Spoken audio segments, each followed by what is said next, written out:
So just let me know if you can see the Yeah, screen. we making money on the stream. I see Amazon Prime advertisement. We getting ad revenue. If I click it, do you get more money? Uh, I don't think so. I don't think I have ad revenue opened up Oh for. well, they running ads though. I know they for sure. You got enter negotiations. You have Okay, I can Amazon? see the blinks now, Okay, and I think they look nice. I think they look very nice. awesome. The lights may be a little bright on the most bottom row, but I think it looks nice. Yeah, I think I know what that is. Let me see. My goodness, like everything is like color correction and making sure that like there's no like light coming in. Hmm. This is very tricky. I give props Oh, that's to cool. people that are shooting the blinks. This is a very unique challenge. Yeah, and I know of course it's different when you're testing versus when you're live, but I think it looks cool. Cool, cool, cool. Oh, yeah, look at that. Great. Wow, they're so good. Okay. Yeah, they're cool, right? Yeah. That's the issue though, is when people think they're cool before they've seen the games. They're like, oh wow, I want to buy this light. Like I found the coolest chandelier.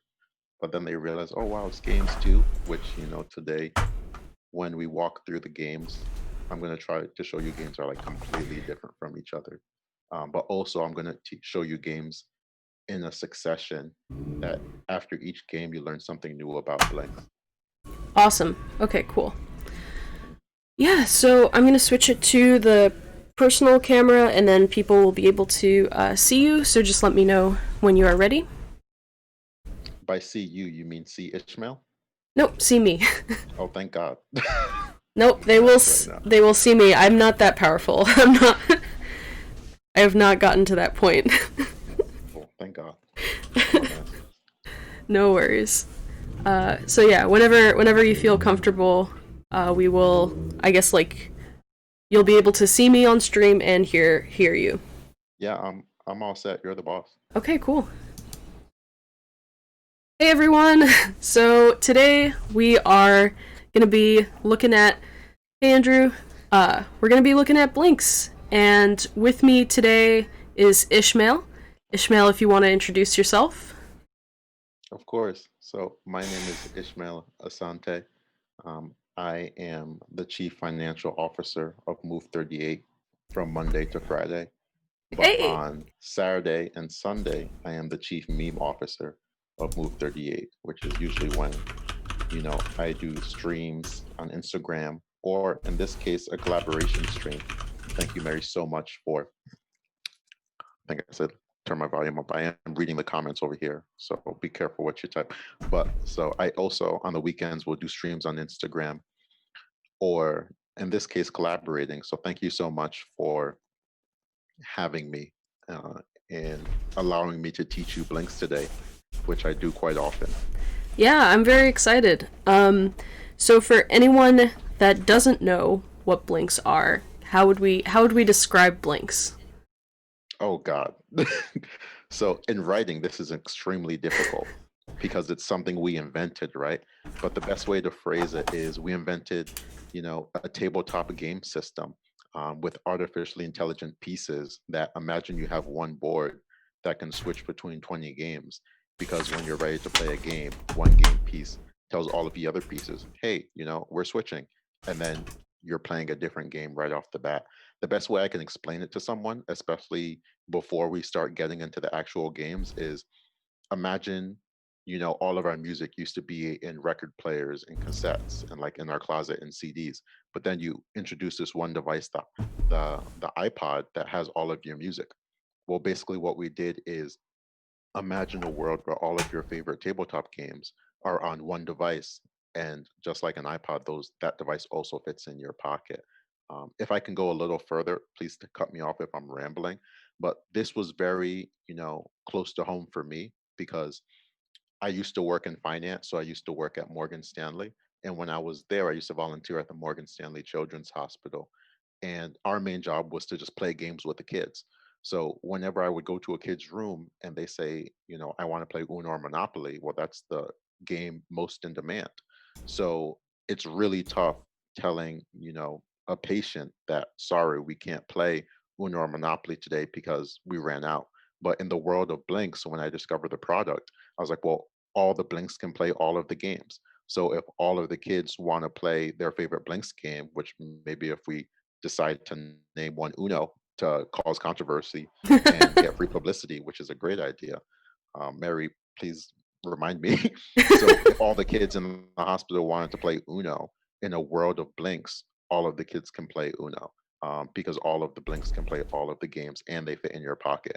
Which the hardest issue was, like, if I wanted to buy more games for the hospital, there literally was not more space to put the games. You know. Yeah, and as you're describing that, I can actually show everyone what. Uh, I wish there was a happy medium, but every single it's hard to show the light while also showing that each of these each of these that I have are individual games. So we're going to be playing through a couple or whatever Ishmael has in mind, but check it out. So they are. I have something in mind. Yeah. I want to show them what the sushi roll case looks like too, because you were talking about like being able to like take them around and stuff, and I think this is like super neat. So basically, you can get your blinks together and just put them up in a roll, and then just take them with you. So they fit really snugly, just like that, into like a sushi roll. And shameless plug, we actually invented a challenge of the Mary. I'm not sure if you were aware of this, of our sushi roll challenge, I which is the saw, ability yeah. to, so the sushi roll is magnetic. It's like the iPad case. So technically, with blinks being hexagons, it's like a iPad case that folds, 5 times so that I can wrap around the blink. So if you leave it on the very edge of the roll, so that just one surface of the blinks is connected to the sushi roll case, then it kind of looks like, well, one, it looks really cool because it looks like some anti-gravity thing where it's like, how are those plastic pieces sticking to that felt thing? But then if you yank it up, you can yank it up in such a way that the blinks roll themselves up with the power of the magnets without actually dropping all of them, which is extremely difficult because you have to get the momentum like perfect. So Yeah. I remember whenever I go to games conventions, I just like unroll it and then roll it back up like a yo-yo, and then just everyone stops. The whole place goes up in flames, and then I can like give my pitch of what Blinks actually is. It's really exciting. I've seen some very creative videos. Um, I like the guy who put the blinks on his shoulder and just like rolled the sushi roll down to close it. It was Yeah, very the Fiddler clutch. style. Yeah, that guy Yeah. also made a game for Blinks too. So at Wha- first, when I did it, I was just like, one hand, two hand. I even did one where like the Blinks were in my mouth and I threw them up and I rolled the case up. But Nice. people were just so creative. And if you get anything from this stream, Mary, I think you'll realize that the more people who are interacting about blinks, the more we realize the different things that we can do with blinks or even the carrying case. And that's really the most exciting thing because you get this product and okay, we tell you that there are 12 games in it. But once you start interacting with people who have different backgrounds and think differently than you realize that, wow, I never thought of playing this game this way. And the next thing you know, you have 12 games, but like 5 different ways to play them. And that's really the most exciting part of it. Yeah, for sure. Mhm. So I didn't expect us to talk for this long, but class is in session. We have a lot of things to go through today. We can't just keep doing small talk anymore. Absolutely. Let's get into it. Okay, awesome. So you're going to learn through playing games, right? Yes. So This is what's gonna I have happen. like I would like to go through at least 5 games. We're going to aim for a six. The sixth game we're actually going to play together, which is going to be really cool. Because even with me, being through Zoom and obviously this being remote, it's still possible for us to play a Blinks game. So we're going to save that for the end. Nice. But the first 5 games you play, by the end of them, you will completely understand the different types of games at a high level and also how to play blinks. So the first game we're going to play is Wham. So if you can flip the blinks over and Oh. identify Wham, awesome. So what we're going to do is we're going to load Wham onto all 12 blinks. So I'm going to explain how that works. For loading games, you definitely want to make sure that the blinks are already on a flat surface and not like in your hand, because your hand is not a perfectly flat surface. And I'll explain why. So what you're the way that you want to think of it is kind of like downloading something on a computer. While your computer is downloading, you never want to unplug it, because if you unplug it, obviously, while the download is halfway, you're going to have to download it over again, right? So blinks connect to each other by their magnets. So if it's not on a flat surface, or if they're bending in any way, it's kind of the same thing as your computer being unplugged. And like even if you move them a little bit while they're loading and syncing a game, you don't know if you happen to bend them for like half a second, and then you have to do the process over again. And that's really the biggest hurdle that people have to understand when they first start playing with blinks, is when you load a game, make sure it's on a flat surface and don't bend them. So obviously you have already checked those boxes, you are killing it. So and also you want to make sure that all your blinks are on too, so you're also killing it that way. People are like, well, why is the like, imagine trying to download something but your computer was off the whole night, and then you're complaining about, oh, why didn't it download when my computer was off? So your blinks are on. What you do is you remove the piece that says Wham, and then Mhm. if you can have the other 11 blinks clustered together as a group, um, and let me know when you're ready, because there might be a slight delay on what I'm actually watching, Yeah. maybe. And I usually don't look at the blinks anyway, so I'm going to challenge myself and not look too much besides So at the comments. they are clustered, Perfect. and by cluster we just mean that they're all touching. Yes. Yep. So they are all clustered. We have our Wham game separate from all the others. Hmm. We're good Perfect. to go. Okay, so before we continue, I realize that there's someone in the comments called Blink Dog 182, and then they commented, "Did someone say blinks?" I don't know why it took me 15 minutes to realize that this was like a pun. So first, big shout outs to Blink Dog 182 for making the comment section really entertaining. I appreciate you. So now it's ready to actually like, get back on track. So if you can press and hold Wham for about 3 seconds until it spins blue really fast. Okay. And as soon as it spins blue really fast, you have about a second and a half to reconnect it to the cluster. Oh, there they go. Oh gosh. Yeah. So this is the point where you really want to not be touching it. Otherwise, you're going to be emailing me saying your blinks are not working. And It's we'll also tempting. go through what happens when, yeah, and that's why it's like such an issue. You were obviously listening to our monthly meeting during our onboarding process of we want to make sure that people onboard properly. Mhm. It's like they keep touching, like, yo, don't touch your blinks while they're loading. Like you can touch them while you're playing and all that other stuff. The sushi roll, you touch them while you're playing, while they're loading, and then now you're like complaining to me about like what's going on, right? Ooh. So right now, you just successfully switched the game over to Wham. And Yes. what I really want to stress is, by the third game time we switch a game, like you're going to be perfect and you're going to be, I think, not really needing me to guide you through it. So for this time, I'll explain it one more time, maybe two more times, and then we'll be perfect. Oh my God, we got way more puns. We got Wham, Last Christmas. That's actually like low key my favorite Christmas song because I'm going to be forever alone. So I just love listening to that. I have also a story about Christmas songs as well, but we'll get there later. So the blinks are a little bright. I don't want to be, you know, a little too particular about it, but that's fine because I think you're doing a good job with the color. So they are bright, but I can see that they are green. And what we're going to do is we are going to not get ahead of ourselves. So we are going to separate the blinks into two groups of six. Actually, let me see if I can do some live color correction here to help us actually see the color, because that is pretty important. Yeah, let's see what we can do here. We're really putting your skills to the test because each game has a completely different color scheme. So this is really me torturing.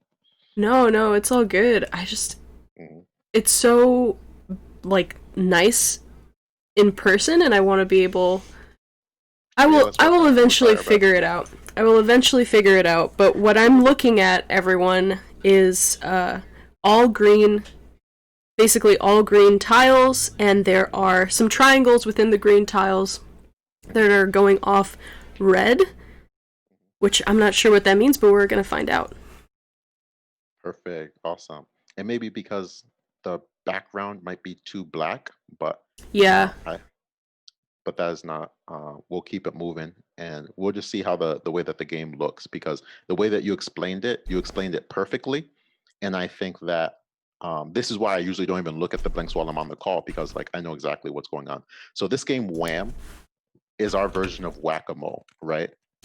So what we're going to do is I'm going to show you, obviously this is one game, but I'm going to show you like 3 to 4 ways to play Wham, and we're going to do it like real quick, and we're going to see if you're a prodigy. awesome. Let's go. Objectively speaking, I am the best Wham player in the world, Oh, and I can verify this in just a second. I'm going to put a YouTube video in the chat, but we're going to not get ahead of ourselves, right? We're going to see if you're a prodigy, but right now we're just going to show you the basics. Can you break the blinks into 2 sets of 6, please? We're going to start, you know, I want to say easy mode, but we're going to start off kind of like how we should. So put 1 set of 6 off just to the side for a bit. We're going to think about that later. And the set of the 6 that we're actually going to play with, what I would like you to do is if you can double click your blinks, you will actually, before we do that, my favorite thing to do first as soon as you start a game is if you can just click each blink once and just understand the feedback of the button inside the blink. Because what a lot of people don't understand when they first look at blinks, of course, everyone in the chat, is that there's actually a button in each blink. So there's 6 LED lights and a button in each blink. Understand the feedback of the button. Because this game is all about pressing the button. So after this game, like you'll fully understand the feedback of the button. And also if you can take your time and just like rip apart 1 or 2 blinks and really understand the feedback of the strength of the magnets as well, it's very helpful so that when you're pressing buttons as fast as you can, you understand like, whoa, if I press the button too hard, then the whole board is going to come apart. So it's definitely strong, but understanding how strong the magnets actually are important. So now that we understand that, you basically understand the most fundamental aspects of blinks, buttons and magnets and LED lights that can produce any color. So if you can double click the blink, you actually end up starting the game. And we're not going to play, we're just going to watch for a second. So when you double click the blink, you see the whole thing flash white. So double click it really fast like a mouse. yep. Now you're going to start seeing red lights pop up. And when those red lights pop up, they're going to count down really fast. And they're going to, and once it counts all the way down, you died. So obviously I set you up for failure, but I wanted you to at least see 1 full cycle of the game. Yeah. Right? So now that you're in the fail state, double click 1 more time and you'll bring it back to the start. That was very dramatic. Yeah, like this is like we gotta humble ourselves, right? We gotta start you off like, okay, and then we're gonna level up to the point where actually you're not failing on your first attempt. But now that we got that out the way, we're not even worried about messing up because technically I set you up for that. So now you're back at the start state and I'm going to explain the cycles. So when it was counting down maybe from about like 3 to 5 seconds, and there are 30 rounds in the game. So when those red lights pop up, you want to like whack those modes as fast as you can before they count all the way down, and progressively after each round they count down faster and faster and faster. So in the last 10 rounds, they're kind of counting down by half a second, right? Okay. So this is obviously why we're starting off with 6. I'm one of like 4 people on planet Earth that can beat the game with 12, to my knowledge, until people start sending in more videos. But let's try one more time with 6 and see how far, if you can beat the game, go all 30 rounds. So yeah, let's just get into it. I will find out as I play. Am I whacking the ones that are turning red or the ones that are around it? Only the ones that are turning red. Okay. If you hit the ones that are around it, you get a strike. Okay. 3 strikes and you're out. Phenomenal question. Okay, let's. If you let them count all the way down, you automatically lose. You don't get strikes for that. Gotcha. All right, let's give it a go. 1, 2, 3.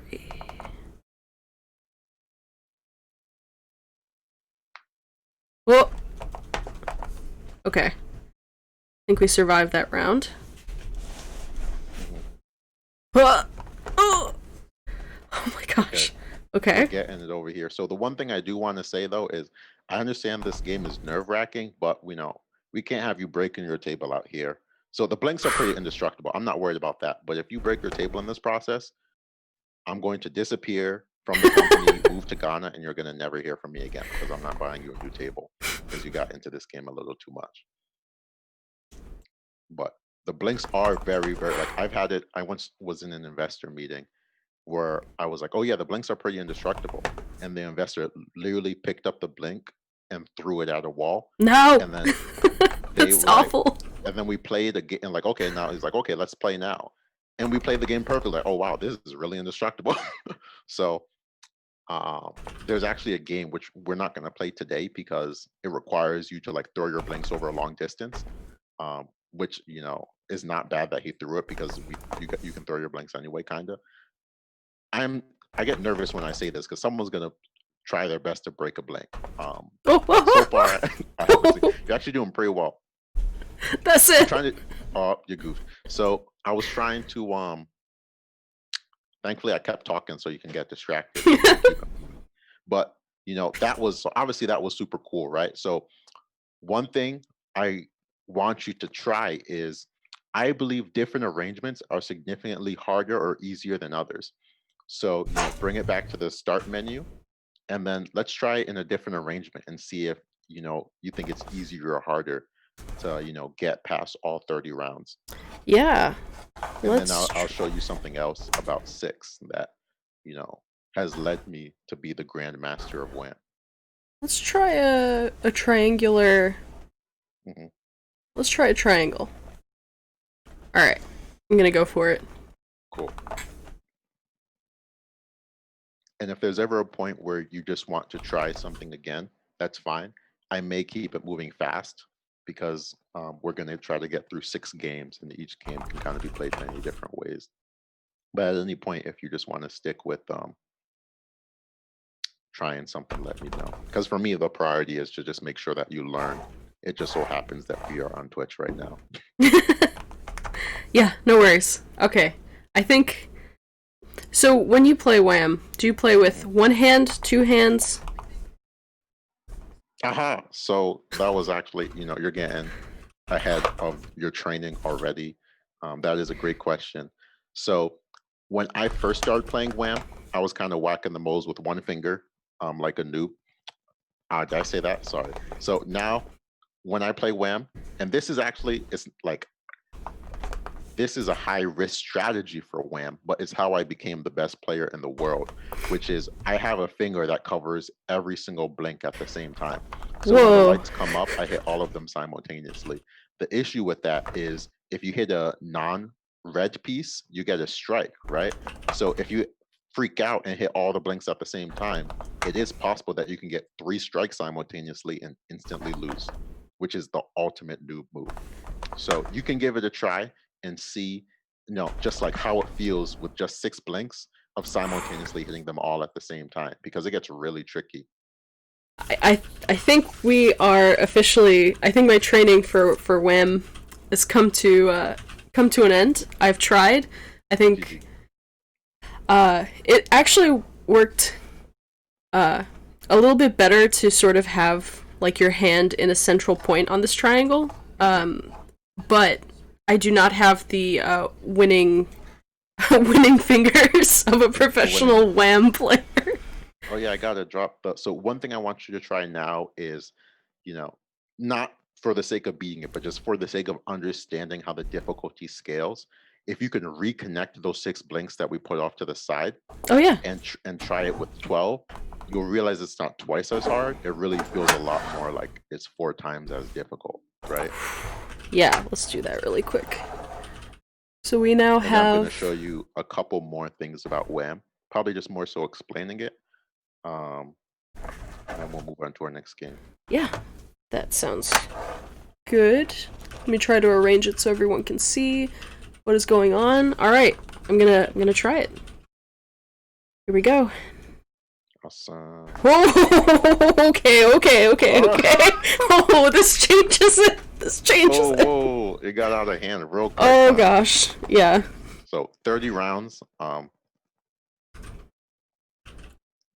So like, but that's Wow. the thing. You'll realize like, whoa, like I bought this 12 game, but like, what's the replayability of the game? Like we've had people who've had this game for like 9 months and still can't beat it with 12. So it's like, whoa. Like, obviously, the replayability is high, but we're gonna make it way crazier. Mary, it can Oh, get more crazy than this. So while you're doing that, I'm just gonna flex and confirm to the world that I am the best WAM player. So what I'm going to do is, since I'm not logged in on Twitch, if it's not too difficult for you, if you can copy and paste this link into the Twitch chat.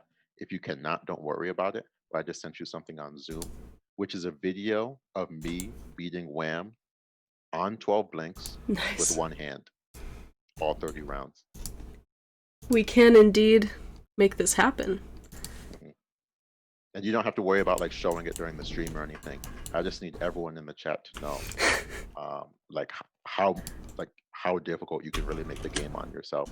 So I beat it on 12 blinks with one hand, which until someone else does that, I don't want to hear it. So I want to show you a couple more things about this game. And by show, like we're probably just going to talk about it and then move on. The first thing is if you put your blinks in a straight line, I actually personally think that that is the hardest orientation. So in the video, I didn't even do it the hardest way. I had my blinks in 2x6, which is definitely not harder than having it in a straight line. When you put it in a straight line, at that point, it kind of feels like you're just playing the piano, right? It's really crazy. Yeah. I also think that so one thing I came up with, since perfect segue, I actually got a piano and was practicing a little bit before COVID happened, and I moved to Rhode Island where there's less space here.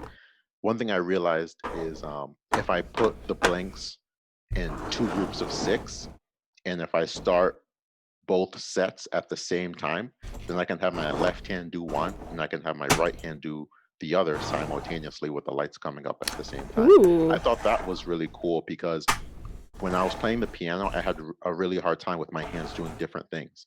So I kind of would use that as a way to warm up before I practice playing the piano, Oh, nice. um, like on my blinks, right? Although my absolute favorite way to play Wham, we haven't even talked about yet. So for me personally, Blinks is, really a system that I love to play with my friends. My favorite one-player game is Zenflow, and we're going to go over that today. But I really love playing Blinks with my friends. And the best thing about Blinks is there's no limit to how many people can play at a time. So, particular for this, my favorite way to play Wham is versus Wham, which is I have a set of 6, I give you a set of 6, and we have a referee who starts both sets at the same time, right? Then the way that we play is the lights come up at the same time. The one who presses the lights the fastest wins that round. So out of 15 rounds, yes, it is possible for it to be a tie. I mean, out of 30 rounds, it is possible for it to be a tie. But what's most likely to happen is the so we can keep score, but also the person who loses first, also can get eliminated. So there are plenty of times when I'm playing against a friend and they're winning on me by like 10 rounds, but they're rushing, so they are on their second strike. So like it could be like 10-2, and I'm just taking my time.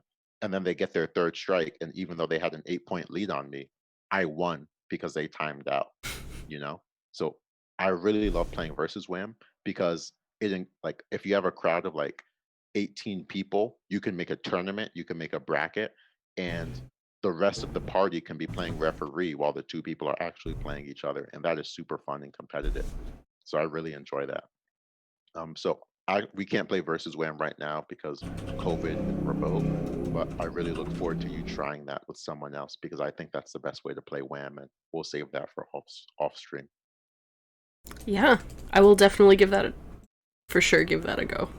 Awesome. So I appreciate you absorbing so much information at once. I probably just taught you like 6 different very unique and distinct ways to play Wham. So now I think it's time we move on to another game, if that's all right. Yeah, sounds good. Cool. So what we're going to do is, if you can put 6 blinks off to the side again, because this next game we're going to play, we're only going to play on 6.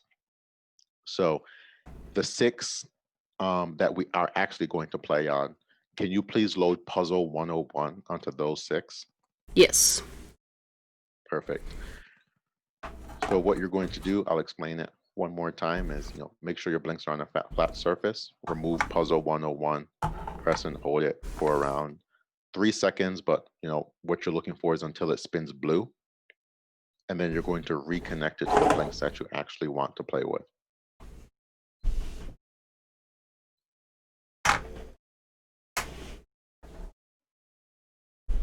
And then we're going to wait about 25 seconds for it to teach all of the other blinks. That is perfectly fine. So what I also want to stress is it takes about 25 seconds to play. No, it takes about 25 seconds for the games to load on your blinks. And sometimes it may be 15 seconds for half of them and then 10 seconds for a random one. So you Okay. realize that last one came around at the end, and it won't load for a full 25 seconds. It's only going to load for however long the previous ones took minus 25 seconds. Gotcha. So regardless the orientation you put your blinks in, they usually load at around the same time. Once again, the biggest difficulty when someone learns to play blinks is when they see that one blink isn't flashing blue, they usually try to move it, but they don't understand that it's actually still loading. And exactly like I said, whenever you move and disconnect your blinks while they're syncing, it's the same thing as unplugging your computer. And then you have to do it over again. And then you'll call me being like, yo, what's wrong? So we can, at the end of the stream, we'll purposely mess it up a couple of times. But I'm glad that you were patient and let it load completely, because usually that's when people start actually going in and rearranging it, as I tell them not to do. So to play puzzle 101, can you take a second and explain what you see right now? Yeah, absolutely. So I see that we have a couple of, looks like bluish purple. The blinks are not completely all lit. They are lit up in sections. So on the very end, I have these 2 outer ones have 1 triangle sort of highlighted in here. And each blink has different sections that are lit up. So Perfect. partial, So yeah. it's going to get way more complicated in just a second. So can you do me a favor Yes. and put the blinks in an orientation where you have 1 in the center and then the remaining blinks surrounding that 1?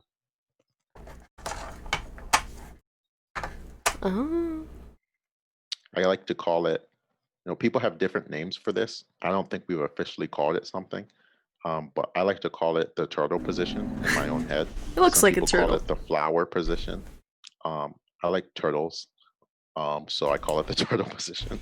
I also like flowers, but I might like turtles more. So can you explain to me what you're seeing now? The one in the center, I can see that's doing something different. They're all a little bright, but can you explain the difference between the one surrounding it versus the one in the center?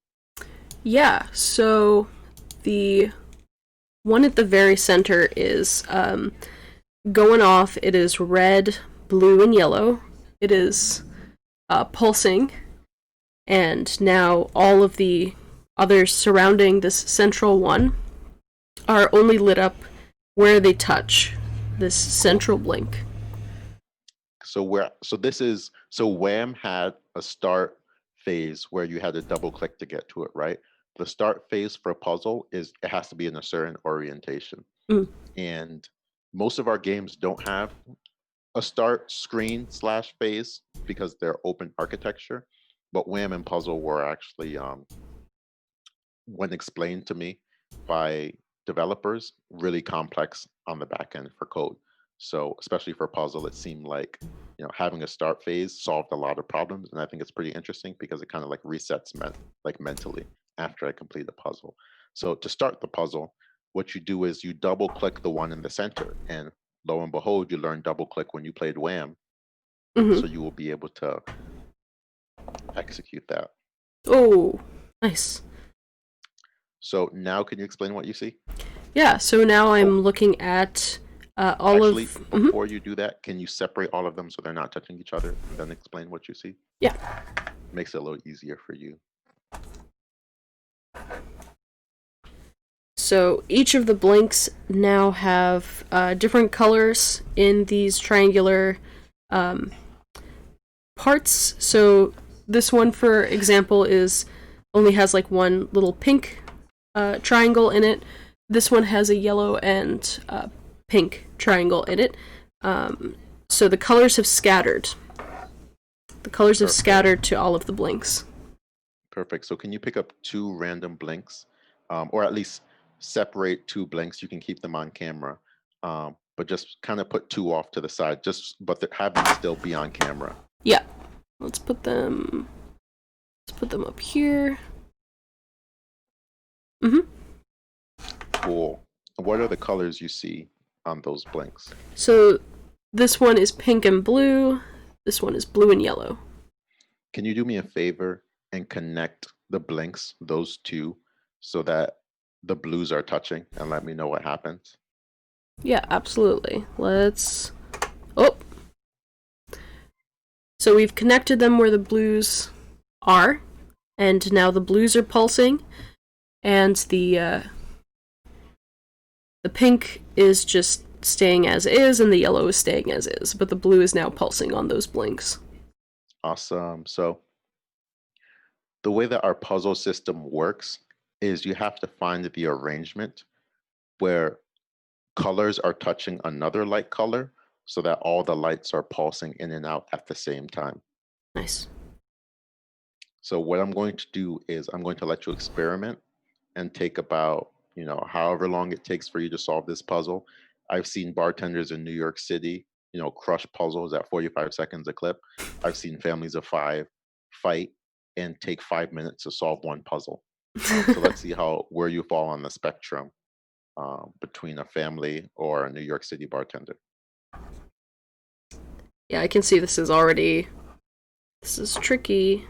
This is very tricky. I'll take your time.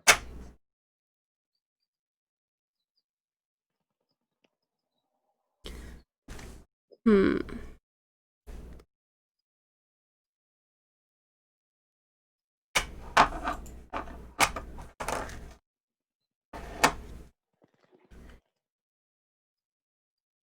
Oh, I think we're cooking. Yeah, we're cooking. So You now did they well. are all touching. And I believe they're all pulsing in and out at the same time, Yes. which believes that you solved it.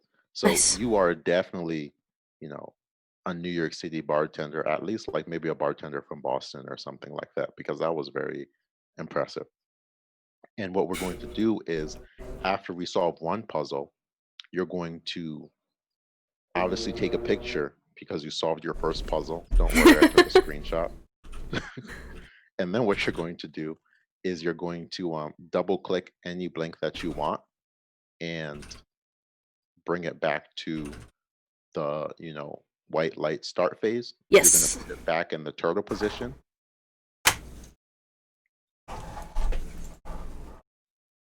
Let's go back to our And then turtle. you're going to double click the center again.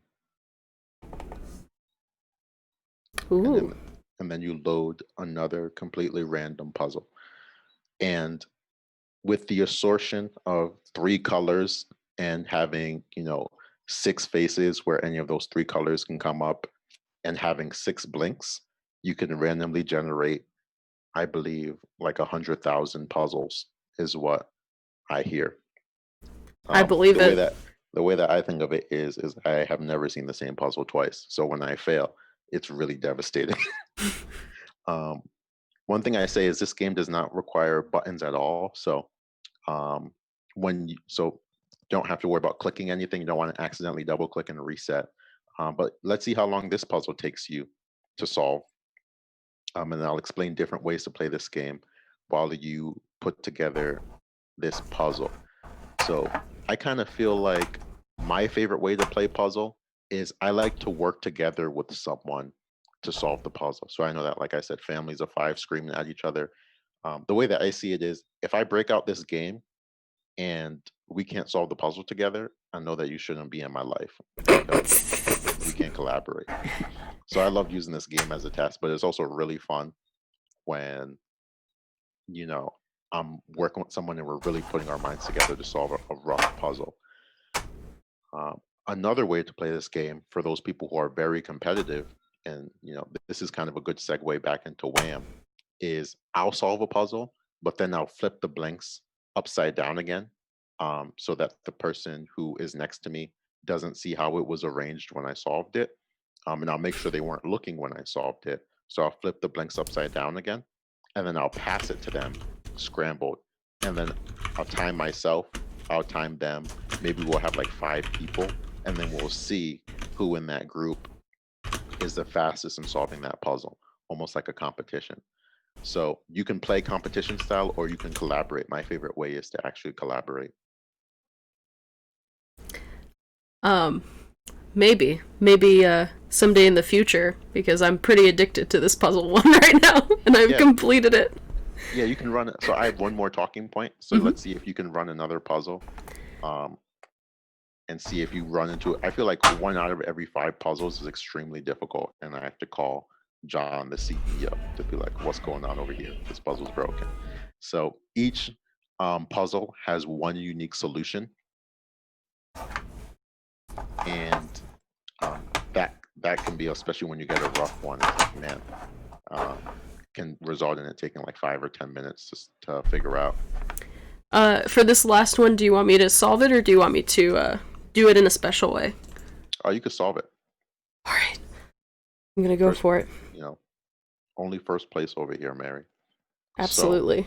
So the last talking point that I wanted to make was, puzzle is a game that can only be played on 6 blinks because it's incredibly complex to program. Like you can already generate 100,000 puzzles, right? So, in the future, I'm sure there'll come a time where you can play puzzle on as many blinks as you want. In the meantime, what I love to do is, I'll get my super competitive friends playing Wham on one side of the room, because remember, you still have 6 blinks that are playing Wham off camera. So, I actually have 18 blinks, right? So I'll have a versus Wham set up on one side of the room where 2 sets of 6 games are playing Wham and people are competing against each other. Congratulations on solving the puzzle. And then I'll have my friends who, just kind of want to hang out and talk and don't really want to be hyper competitive. Those friends will probably be on the other side of the party, working together to solve a bunch of puzzles. So I really love the fact that, with like 12 to 18 blinks, I can have my different friends at the party entertained to doing different things, versus if I like, usually when I have my friends over, if we're not playing blinks, we're playing my Nintendo Switch. So like if we're playing Smash Brothers, we can't have half of the screen playing Smash Brothers and the other half of the screen playing Mario Kart, right? Like we have to decide on the game, and if someone doesn't feel like playing Smash Brothers, then they're just going to get wrecked, and then just wait until the next game because we 3-stock them. So what I really like about Blinks is the fact that I can separate the games, and not everyone has to be playing the games at the same time if they don't want to. Yeah. Perfect. So you just crushed 3 puzzles. Very impressed. My success rate for teaching someone a puzzle with me not there is like 99%, and for that one person who didn't solve it, you only think about the losses at night. So now we learned puzzle. Next, we're going to quickly run through Speed Racer. Ooh. So Speed Racer is a game that, Wham, you can play. So puzzle is the only game that you can play on only 6. And Speed Racer, you can load that game on all 12.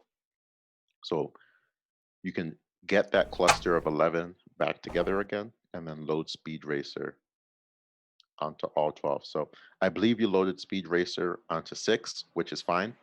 We'll let it load on 6, and then we'll just load again on the other 6. No big deal. Let me turn these other ones on. And usually blinks go to sleep on their own after 10 minutes, but you can put them to deep sleep by holding them for 8 seconds, and then we call that our sleeper hold, right? For your blinks, they usually last about like 40 to 60 hours of gameplay, which we've observed is like 4 to 6 months. And the difference there is probably like if you're lazy like me and let your blanks go to sleep on their own after 10 minutes, you're probably closer to the 4 month range. It seems like you're more disciplined than I am. So your batteries are probably going to last closer to 6 months, right? And the batteries in the blanks are normal watch batteries. So CR2032 batteries that you can get at like CVS or Dwayne Reed or Amazon if you actually plan ahead, which is not me. So I think we have new people that joined us. So Hi, Nikki. Kimmy and M, they were asking about the puzzle game. So this is Blinks. It is a system. You can think of it. Each cartridge has its own game, and the one that we were playing is a puzzle game. So you basically load it up, and then all of the blinks, sort of like what I just did, where the blue is sort of going across and teaching the rest of the blinks what we're playing. That's sort of what was just happening there. So yeah, Awesome. Thank you so much for explaining it because I explained a lot. I'm yeah, tired. no, So, no problem. so this is the third game that we are on right now. So for the people who are joining, hello, Kimmy and M, that you can see us playing Wham, which is our version of Whack-A-Mole, and then Puzzle 101, which is on 6 pieces. You can randomly generate up to 100,000 puzzles. So that is what we had just completed. And, Mary's awesome. She crushed 3 puzzles in like 45 seconds each, um, which was super impressive. And, there have been times when I've seen people struggle and take like 5 to 10 minutes for them to solve one puzzle, right? But my favorite thing is like even if you're crushing puzzles back to back, then it's a very meditative experience. Oh yeah, so if I don't enunciate properly, I apologize. It is whack-a-mole. So thank you, Tank. Any more questions? Please let me know. Is there a website or anything for this game where you can follow development? So currently, we've only put me making memes on YouTube in the chat, but we can also make sure that we drop. And that's actually on my checklist. Mary, would you be okay sharing the Move38 website in the chat? Yeah, Um, absolutely. would you be okay sharing the games pages? Mm-hmm. So not the homes page, but the games page. Just since we're running through games today, people might be able to follow along on the games that we are actually playing. So like we did Wham, which is Whack-A-Mole, Puzzle 101, which is Puzzle 101. So like you can click on these games and then you can learn um, all of the information Yep. that that we went into. The thing that you won't see on the games pages is the secret rules that I'm teaching Mary right now. So Mary can attest that, you know, I probably taught her how to play each game at least like 3 to 5 different ways. Yeah. Um, and we only put the basic rules up there because you only get the secret rules if you know someone in the Blinks community. So go meet people remotely and safely. So this is Speed Racer. So what we're going to do is, you know how like Wham, the more pieces you used, the harder it was? Yes. This Yes. is the more pieces you use, the easier it is. So what we're going to do is let's start off with about like Okay.8 pieces. And so you can put the 4 off to the side. We're not going to play with them right now. Um, Yes, and these are amazing. I'm really bummed because I'm trying to figure out a better way. Oh, a better way to record them, but I will post pictures later of what they actually look like with proper lighting and stuff. Because you can Mary, actually don't be bummed no, at all. It's cool. it's a learning process. But they are very gorgeous. They're just very bright So on my camera. that is a good. I appreciate your willingness to post pictures, and I think everyone can see how much fun you're having. And it's something that we're all learning to do. Of course, it's like a new product, and we basically launched it this year. I'm glad that you like the product. I also like the games, which is why I quit my job. It would have been real unfortunate if I quit my job and worked for something I didn't like. So I'm happy that you like it. I also really love teaching. Not to go too far on a tangent, but I spent a year teaching 7th and 8th grade algebra, and that was really fun, except for the days when I was like, whoa, like a lot of people hate math, but outside of those days, it was really fun. So any opportunities that I can teach, I really like to take advantage. So for Speed Racer, Yeah, let's get can you into Speed Racer. can you do me a favor and put the blinks in a straight line, please? Mhm. Actually, it doesn't have to be a straight line. They just have to be organized in single file. That makes sense. Okay, so I will do something like, let's do something like this so we can all see it. Mhm. Yeah. Okay. Okay, awesome. So now, can you let me know what you see? Yes. So each of the tiles have either red or yellow, and I can sort of tell a tint of green. I'm not sure if it's trying to be green or if it's trying to be orange, but it is probably red and yellow, I would say. And they are taking up 2 of the triangles within each of the blinks, and they're sort of spread like in different configurations on the blink itself. Cool, awesome. So usually I ask these questions just so that you can process everything that's going on, right? So when we go from one stage to the next, you yourself can acknowledge the difference because I can see what you see. But now, and then you'll realize exactly why I did this. Can you do me a favor and double click any blink? Oh, Now, can you tell me how many reds you see? I only see 1 red at the very ends of this line. So here Which and is here. less than before, correct? Yes. Perfect. So the Speed Racer is a game where you build essentially a road to start the game, and the reds are basically breaks in the road or really bad potholes. So when you double click, you basically make the road perfectly smooth so that we could race on it. Nice. So to actually start the game, just like Wham, we started off failing because we learned through failure. So we're going to do the same thing this time. We're going to start goofing up. So if you can click one of the ends and start basically a car to propagate down the road that you have created, Oh, look at you that. will at least be able to. So we're going to watch one full cycle of what it means to play and lose in Speed Racer. So that car is propagating down the road, and then it's going to hit the end, and it's going to crash. Cool. So now we have grasped that concept. Now, can you do me a favor? Mm-hmm. And we're going to understand. Okay, we got to keep the car alive because if it gets to the end of the road, we're toast. So can you move one of the blinks on the end and connect it to the so take one of the blinks at the beginning of the path and put it at the end of the path, but you want to make sure that you connect it to the end of the path on the side that is red, right? So you Oh, can't put it anywhere. You have to like pay attention and then reconnect it to the side that is red. okay. Okay, I see.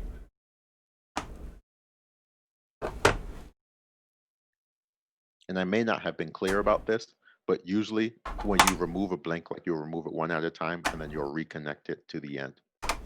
So if you can take one blink and then put it at the end, and if you can repeat that process like 2 more times of removing one blink at the beginning Oh, and at the then reconnecting it to the end. yes. I wasn't clear about that. Oh, we're going. Okay. Perfect. If you can do that like a total of 2 to 3 times, just so that you can get used to the feeling of like, oh man, there's gonna come a point where I probably have to do this fast. So glad I practiced it 2 to 3 times. Um, just like how when we first started off, we clicked the buttons to understand the feedback of them, Yeah. which was very important for whack-a-mole. And now we're doing this once again, like reinforcing the strength of the magnets, right? So now that you've gotten pretty good at the movement, I would say that you're an expert. So we're actually going to play the game in its entirety now that you understand the concepts. So you know how to start a car. So click it once at the beginning Mm-hmm. and then watch the car propagate. And then what you're going to do is you're going to try to keep that car alive. So don't worry this is going to sound weird. Don't worry too much about trying to keep it in camera because the game is hard enough as it is. But let's see how long you can last. Let's see how many connections you can make, and I'm sure there will come times when the car comes in and out of the camera. But the Okay. focus is to have fun. Okay. I think I'm ready. Let's try Okay. this. Okay. And what we might do next is, now that you've gotten the hang of it, we might try it with six, because then it'll be way easier for you to keep it on the camera, but way harder for you to Oh. stay alive. Oh. Okay. I feel it. I'm feeling it. So biggest mistake that happens is, like, every 2 seconds the car starts moving faster. I forgot to say that, but it's very important. Um, and usually when you're rushing to keep the road building, you reconnect it on the wrong face. Like I said, you have to connect it on the side that is red. You're Yeah. rushing, you don't do that. You have a pothole, the car goes over the pothole, you ruin the suspensions, the shocks are gone, you know, blow your transmission, and then you gotta start the game over again. So let's try that again on 6 blinks so you can understand how difficulty scales. We usually recommend not to play on less than 6 blinks. Um, so let's see how it feels with six. I think my record on 6 blinks is like 18 connections Mhm. in a row, like one at a time, because there are ways to, make the game really interesting where once the car goes halfway in the road, like you can break the road in half and like flip it over, which is really creative that I saw someone do. Yeah. So let's see what you can do with six Okay. Speed Racer. So I have a really interesting story about Speed Racer, right? So I was at like a Playcraft event, and I was showing everyone blanks, and the whole place was up in flames because we're at a bar and it's dark and the lights are going crazy. And then someone comes in and they pull blinks out their pocket, and I'm like, whoa, like give me my blinks back. Because I'm obviously the only person on earth who has blinks. And they're like, no, these blanks are mine. I was like, whoa, I just assumed you stole my blanks. This is not a good way to start a conversation. I'm friends with this person now. So they saw me playing Speed Racer, talking a bunch of trash about, like, oh, I'm the best Speed Racer. Look at me. I'm the CEO. I'm a hotshot. Then they're like, oh, well, let's play Speed Racer right now. Let's see who can do the most connections. And at this point, we have a crowd because it's like an 80s knife fight of people. So I do my 18 connections and I think, oh, well, I'm gonna bury this person. Like, I've worked for the company and this person just got blinks. Like, I was born in it. They merely adopted the blinks. And then they did 22 connections and I'm out here looking silly. Like, how does this person who like shouldn't even have blinks because we just launched come out here and trash me? And it was just so interesting and unique to have that experience where I met someone else who had blinks at a bar. They just broke it out. We started playing. A whole crowd gathered around because it was something they had never seen before, and the lights are really cool at a bar. And then they beat me on top of that, and I realized, like, whoa, like the difficulty and the way that this game scales is like I'd probably have to like practice Speed Racer to come back and beat them, Yeah. which is what I did. I practiced, but I still haven't beaten them. So the main reason I friended this person on LinkedIn was so that I can, start trouble with them better at Speed Racer. Because what else is LinkedIn used for? So let's try Speed Racer with six and see how far you can go. Yeah. For anyone that hasn't been following what I was just doing a couple of minutes ago, this goes fast. This goes very fast. So let's try. All right. 3, 2, 1. Ah. You're doing well. You're doing well. You just gotta like breathe. I'm not even here right now. I'm not even like Oh, talking to nope. distract you right now. That is not happening. Whew. Okay, so. Oh. Mhm. Okay. So I think I hit. started Yeah, I might have started it a second we time. are we are playing. And obviously, like before you play, the only thing you want to make sure is that there are no potholes in the middle of the road, because it's very frustrating when you're like in the zone and realize that, whoa, I started the car and it died immediately because there was a pothole. Yeah. Which you do that by just double clicking to start. So it's interesting because I think John, the CEO, commented that he played Wham remotely, and he did it like, oh, who can survive the longest? Speed Racer is definitely a game where you and I could play that remotely right now if I had put my face on and wanted to turn on my camera, which I didn't and don't.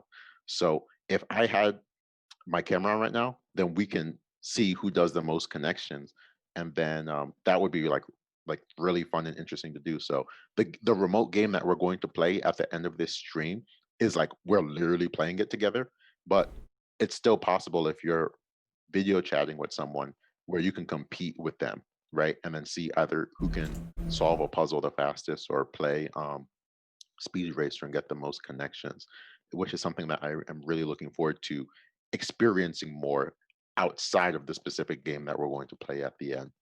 So I am ready to move on to the next game, unless if you want to mess around with Speed Racer and give yourself a little more anxiety for a second. No, I'm excited to play Speed Racer in my own time to practice.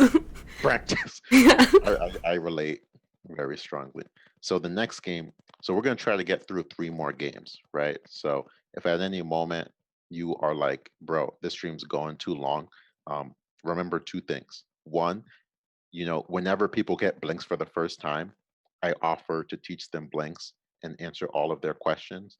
And believe it or not, on average, those calls usually go about like an hour, 45 minutes, sometimes 2.5 hours. So this is like I'm built for this. So at any moment you're like, yo, we gotta stop. Just give me a heads up, chat me in the Zoom, and then we'll accelerate things a little bit. But this stream can definitely go for a while. So we're trying to get through 3 more games. We just did 3. It's been an hour. Let me know if I gotta pick up the pace. So we We're are going good. to We're good. Let's get into these. Let's get into these next Awesome. ones. So we're doing like 6 games today. Each game. Oh yeah. So if you can load ZenFlow on all of them, please, that would be great. Yeah. And I'll just talk while you load it. So we're running through 6 games today. Each individual game, I'm probably teaching you like 3 to 5 ways to play it. So technically, if I'm going to stretch, it's more like we're kind of running through like 12 to 18 games today because you can apply a different rule set and the games feel very distinct, right? So the link that you dropped earlier, the link to our games pages that explains all of our games, we don't go into like the secret rule sets because like we're discovering more rule sets every single day. We would much rather have people interacting with each other either on a forum that doesn't exist yet, or interacting with each other in person and exchanging rules that way, because really what we want is people interacting with each other in person. I also apologize for not being clear. When I said all of them, if you can load them on all 12, that would be great. But don't worry, because when you load them on the blinks that are not loading ZenFlow, you don't have to reload the ones that you just did. So what you can do is you can take those 5 off and put them to the side Hmm. and then load the remaining 6 with ZenFlow, and then you'll be all set. Like you can also reload all 12 again, no big deal. Just communicating that you do not have to. Yeah. Let's, for the sake of showing So, everyone how to do it. mhm. And I So actually like this a lot because you can clearly see that half of the blinks are playing the game I'm about to teach you, ZenFlow, and the other half of the blinks are still playing the old game. So once again, if you're throwing a party, I have 18 blinks. I may have 6 blinks running 100,000 puzzles, or I may have 12 blinks. Another half of the party, people are competing against each other playing Speed Racer. Making like 15 to 25 connections, and that's one of my favorite parts as well. Being able to separate games at parties so that everyone doesn't have to play the same game on one game console. okay, I think we are good. So Awesome. all of the blinks are red now for clarity. Perfect. Perfect. So ZenFlow, I think it's getting to the point where ZenFlow might be my favorite one-player game. Um, is there a way to play this game non-one player? I'm sure there is, but it's predominantly like a one-player game.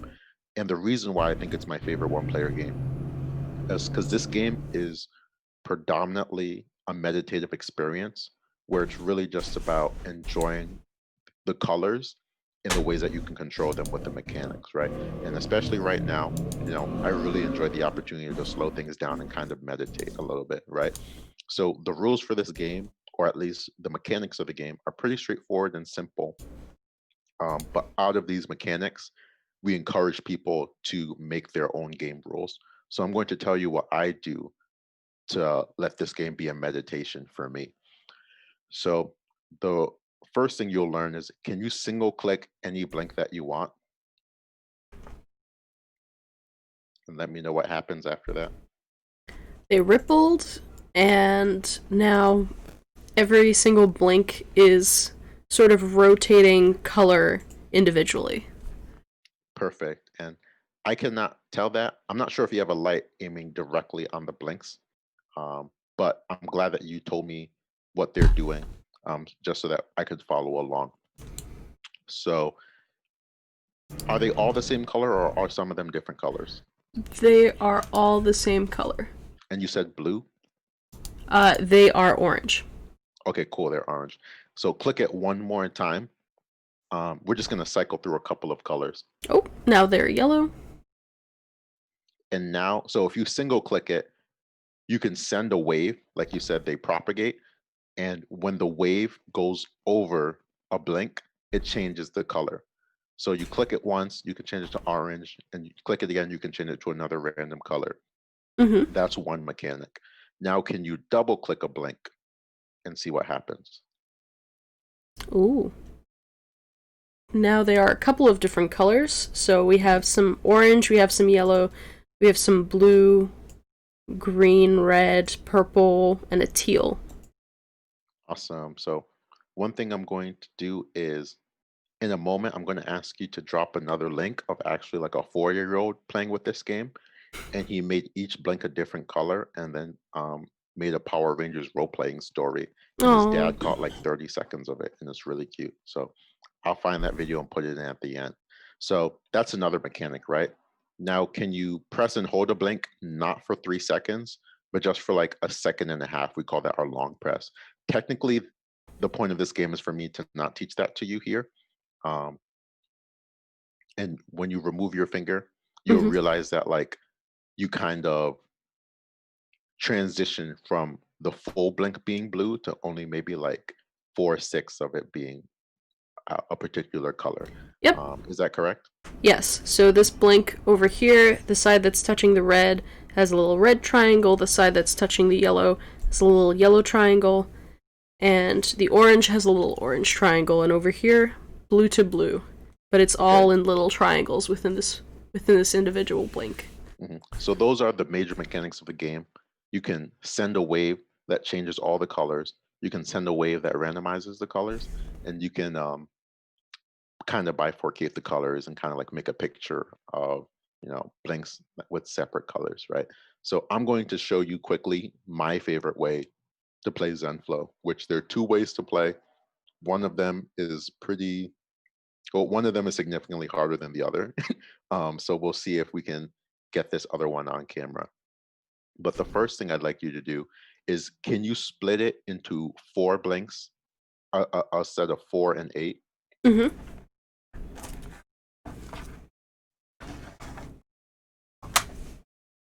Now, can you make the group of 8 blinks into kind of like a circular path? And it won't be a perfect circle, but if you can see if you can make it into a circular path.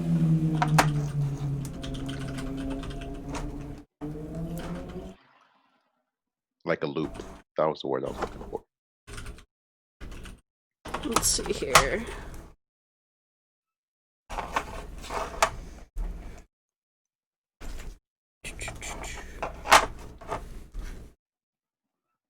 And these are the 4.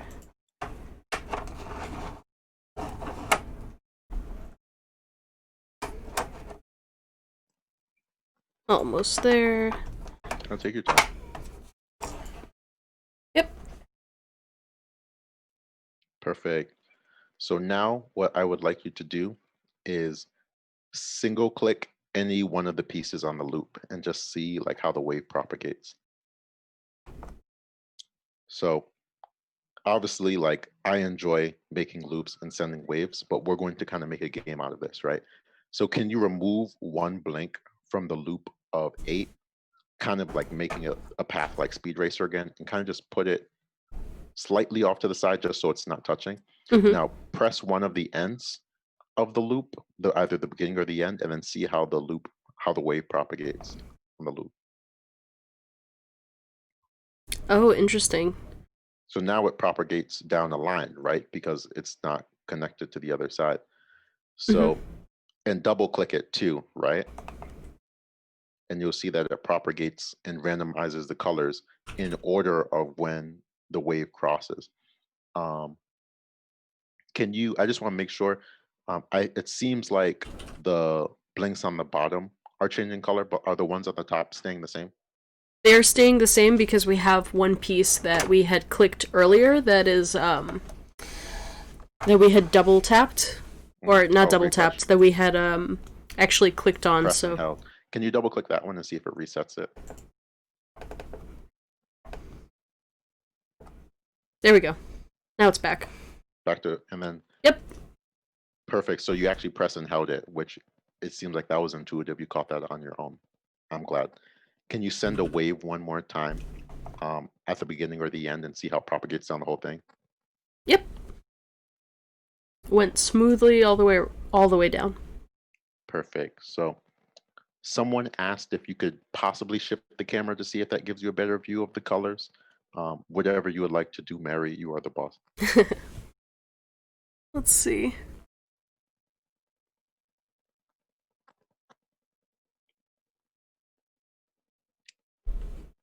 We are all learning in this, so we will try our best. If not, I understand you'll post pictures, so we'll keep it moving. And also, what I'll do is maybe I'll send you another link of maybe our Kickstarter video. So we'll drop a couple links in here as well, outside of a Power Rangers.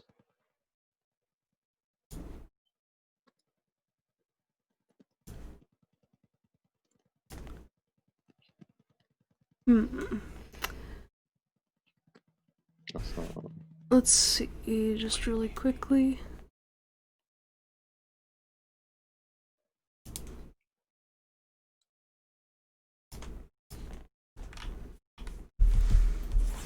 Oh. Um. Interesting.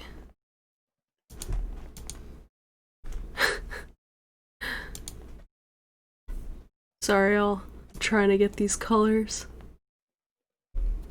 for each game, it's like completely different. So it's probably going to be tough to find one setting that works for all the games. So I understand.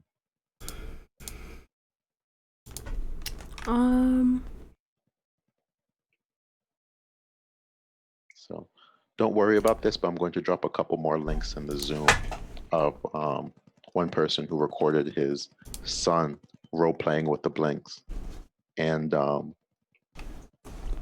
discovering really cool things about ZenFlow. Because ZenFlow was kind of like a master game that you can use to hack all of the other games.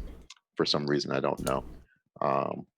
If you connected ZenFlow to WAM, it launches this really interesting bug where WAM, there's no break in between the rounds. So the moles keep popping up without you getting a chance to reset. And it's like kind of makes it a completely different experience, which we actually didn't know when we released the game system. So ZenFlow hacks a lot of games and like kind of changes the rules in like a really cool reprisal type of way. Okay, I think this should be. Tank, is this all right for you?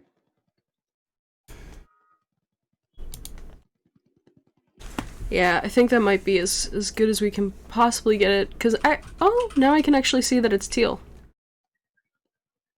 Cool. That is I'm happy with this. And of course, if at any moment you want to correct again or try something else, I can be patient, Mary. Thank you. Yeah. Mm-hmm. So can you send a wave either at the beginning or the end so people can see how it propagates? Once single clicking and then send another wave double clicking. Cool. And then double click. Cool. So you just randomize. So now what we're going to do is what you're going, and this is where it's going to start getting a little tricky, right? So ZenFlow, like, oh, we're messing around, we're changing colors and stuff. No big deal. this is going to get out of hand real quick. So I'm going to teach you 2 ways that I like to play this game, and both of them can be pretty challenging and ridiculous. So what I would like you to do is single or double click, whichever one you find more pleasant. Send a wave, but when the wave has progressed about halfway Mm-hmm. and before it gets to the end, reconnect the blink that you removed to close the loop again. Okay. So as it's going, just reconnect it. Yeah. Okay. So you probably have to do this in like 0.5 seconds from pressing the button. I'm going to keep it close. Hmm. Oh! There it goes.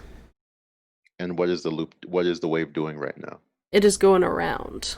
So it's never ending. So you took a wave that usually when you send a wave, it goes from beginning to end.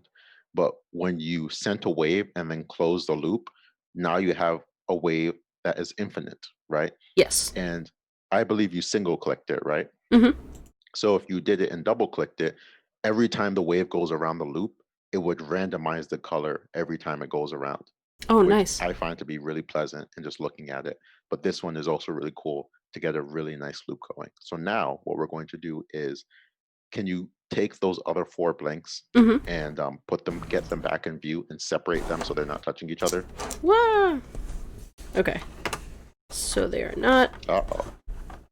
Cool. Should be okay. No, you actually kind of nailed it. You kind of nailed exactly what I was going to show you to do by complete accident.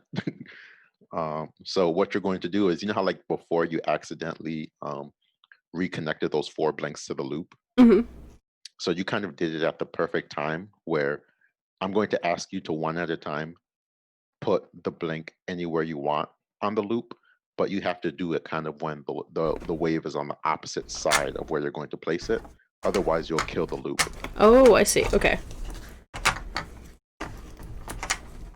Ooh, So they let's really want to see. be together. So this game is kind of a meditation for me because I really have to focus on how fast the wave is going and timing it in such a way that I reconnect and kind of keep the loop alive. And really, I'm just focused on keeping the loop alive and timing it properly. Okay. And then what you'll see is, well, we'll see in just a second after you connect. Oh. Okay, so we are connected. So now whenever the wave goes past that branch, it branches out in that direction as well. So add Ooh. one more to that area and then kind of make that branch a little longer.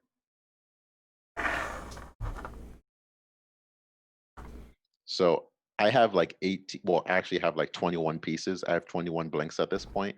So doing this with 21 blinks and making like a really sophisticated, like abstract sculpture, I find really fun, right? And thinking about taking the branch wherever I want it to go and not really stressing out too much and really just letting the waves do its thing, I find really, really fun. So with 12 blinks, you can have a branch of 4. So let's take the 2 pieces at the end, let's remove them and put them on another side. Let's put them on the opposite side of the loop and make something a little more crazy looking. Let's see if we can get it maybe like this.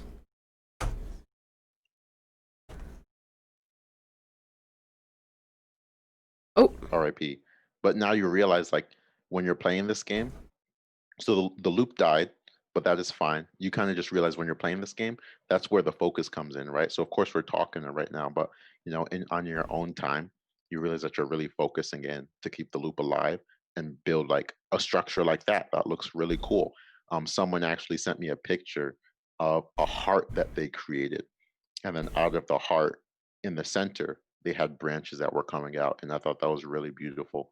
That they kind of just created that art experience in their spare time with this game. So that's one of my favorite ways to play this game. And you see that right there, your blinks just went to sleep. Mm-hmm. You press one of them and they'll all turn back on again. The next way to play, we'll try it for like quick 2 minutes, but it's pretty rough, especially if you're like streaming at the same time. So what you can do is, you know, can you put your blinks in a straight line? Maybe like use like 8 or 9 of them and put them in actually a straight line. Let's put these away.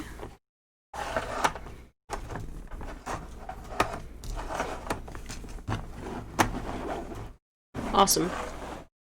We have a straight line. Cool. So now this over here, like this when Zenflow starts getting really crazy. And it's gonna take a lot of training for you to become, I don't want to say like the best Zenfo player, because we debate heavily in the company if it's a game, because it's supposed to be meditative experience. But you know, this is going to require some training. Like meditation is not easy. This is not easy. So what you're going to do is, can you break your line in half in the middle? And just like have like an inch of separation between the two lines. Yep. Now, the blink on the longer line segment, can you remove it for just a second? Cool.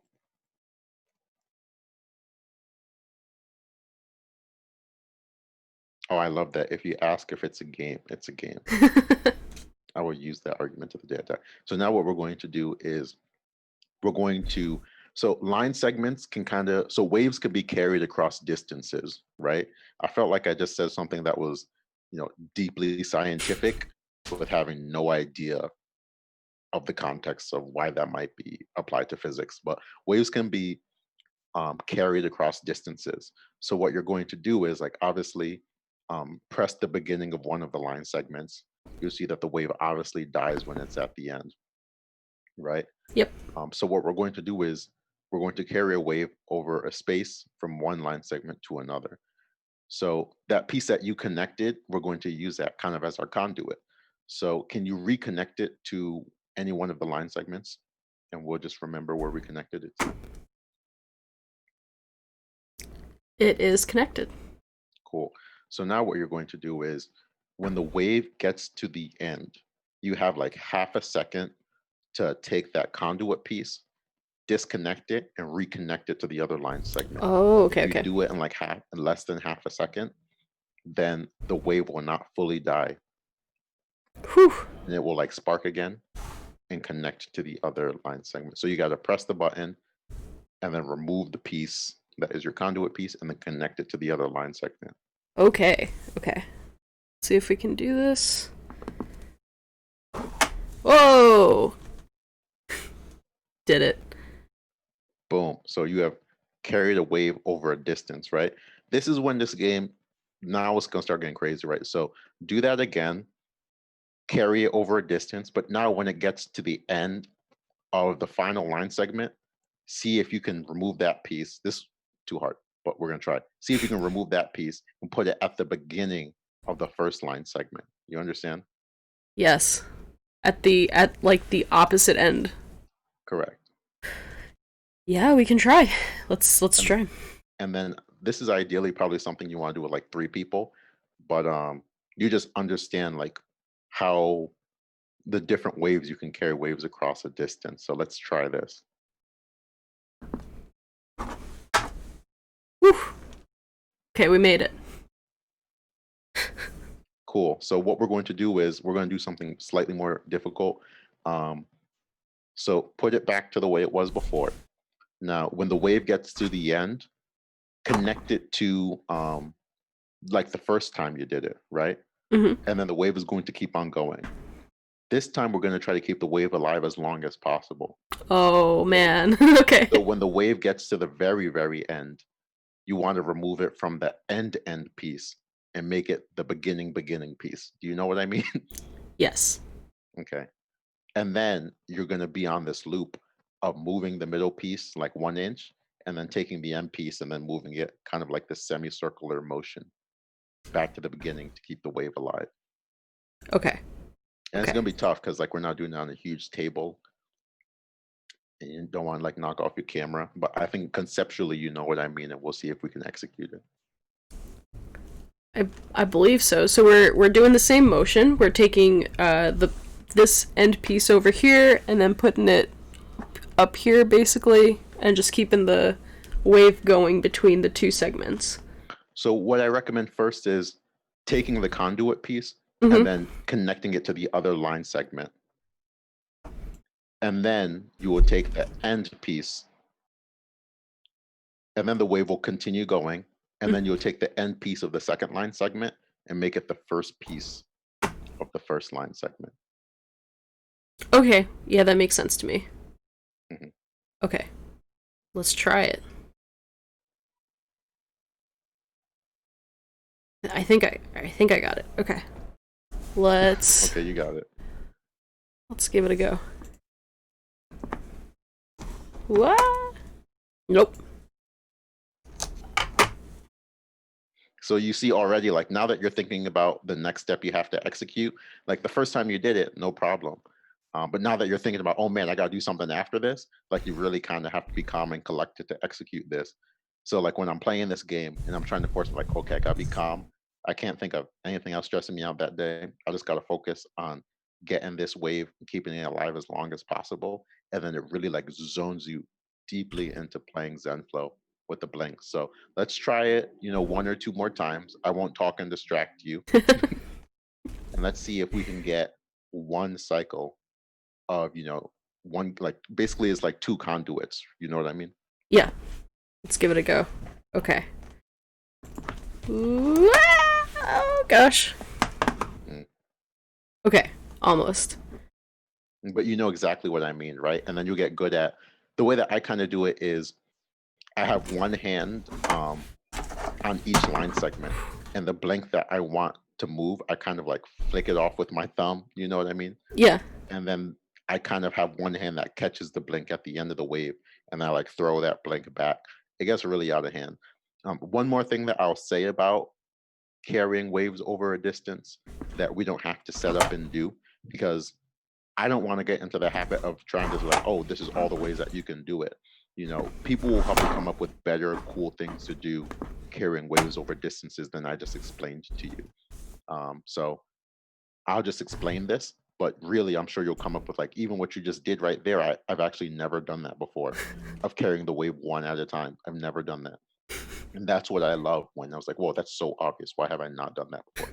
So what I like to do is I like to make the wave like I like to make a path that is an S, and then once the wave has went past the middle part of the S, I'll like disconnect the bottom part, and then I'll bring it to the top. So I kind of like have two C's. Like one is a backward C and one is a forward C, kind of like a snake. And then I keep the wave alive by fracturing it in half, and then like alternating the top and the bottom part of the C's. You know what I Ooh, mean? that sounds really exciting. Let me So let me that's try another that. way to carry waves over distance. Oh, yep. Yeah, this definitely requires Yeah, and then like focus. trying to do that 4 times is like, whoa, Ishmael, you really need to shut up because I'm trying to do this 4 times. Oh, And that's like what I really enjoy is, you know, you have these games that you can get better at, and it's really enjoyable, the feeling of getting better, and like even like getting it like 4 times. And obviously for this game, the more blinks you have, the easier it is. So the fact that you're trying to do it with 6 is like really impressive because I don't think I've ever tried to do it with 6 before. I think we have And two. also understand that once the wave leaves the final blink, you still have about half a second to reconnect, which means sometimes I mess up because I'm really rushing. But when you finally start to get a sense of how much time you really have, you kind of feel like you're in the matrix, like you're really one with the blinks. You know what I mean? When you're really at the end of letting the wave die versus keeping it going. Oof. Yeah, I definitely like the S shape is the farthest I've gotten with it. Mhm. Woo! Okay, so I've gotten at least one pass. I can see you're very addicted to Zenflow. Once again, I think it's my favorite one-player game personally, especially in these times right now. I really love just like getting deep into Zenflow and kind of blocking everything else out. Yeah, it's really it it feels really rewarding when you are able to connect it to the end and keep it going. hmm So remember, we started off.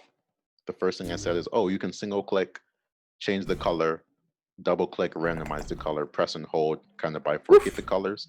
And with those mechanics, we kind of just walked through three different ways to that I myself personally have come up with to play Zenflow that I like to play it, which is the infinite loop, carrying waves over a distance, whether it be through a straight line or through the S curve, where you're breaking the S in half and then reconnecting it again.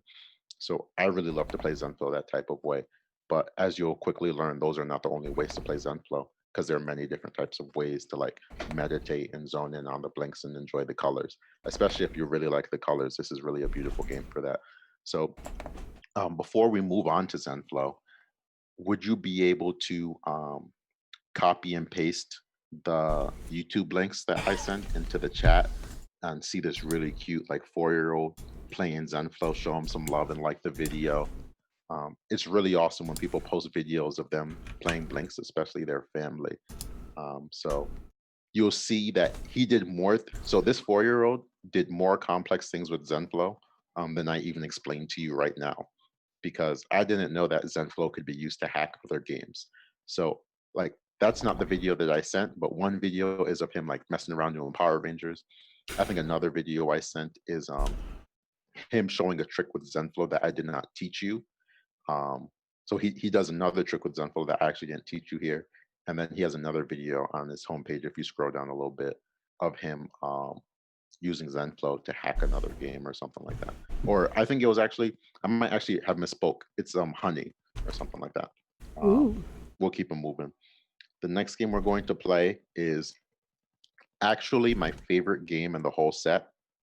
So Zenflow is my favorite game to play by myself, but my favorite game of all Blinks games, which of course we have 6 new Blinks. Oh, shameless plug. We have 6 new Blinks games releasing in October. And I haven't play tested those games yet because we're finishing them right now. So maybe my new Blinks game is going to be one of those. And for a fact, it's possible because one of our new Blinks games is basically Candy Crush on Blinks, which I'm really excited about. Nice. So that might actually end up being my new Blinks game once we finish polishing it up. But my favorite Blinks game is Astro. So if you could please load Astro onto all 12 Blinks. The thing about Astro is a game that you will walk through by yourself, but it's really a game that you really kind of minimum want to play with 4 players, right? So this is me more so teaching you how to play Astro, because Astro is a very complex game in terms of you have to kind of know how to use your blinks before you play Astro. You know what I mean? Yeah. So now that you've learned the single click, the double click, the way that the magnets work and the buttons and the timing of blinks, now I can teach you Astro and How many do you recommend for this one? all 12. All 12. Let's link them up. So this is more so me teaching you how to play Astro, and then you'll run around by yourself. And then I'll teach you why Astro was very complex and my favorite game. And then after I teach you Astro, we'll actually play a game together at the end of the stream. I'll ask you to load a final game and we'll play it together. So this is like 6 games that we're trying to get through. Just me teaching you the games. We're pushing like 2 hours at the end of the day. Just me teaching you the games, like not even us like actually playing it. Because if we like sat for each game and played them for as long as we wanted, this would go to be like a 6-hour stream and I would miss the basketball game, which would really suck. This could very easily turn into like a really fun competitive like Twitch stream between friends. Like I can totally see this. Oh, it's loaded up. Mm-hmm. So this is Astro.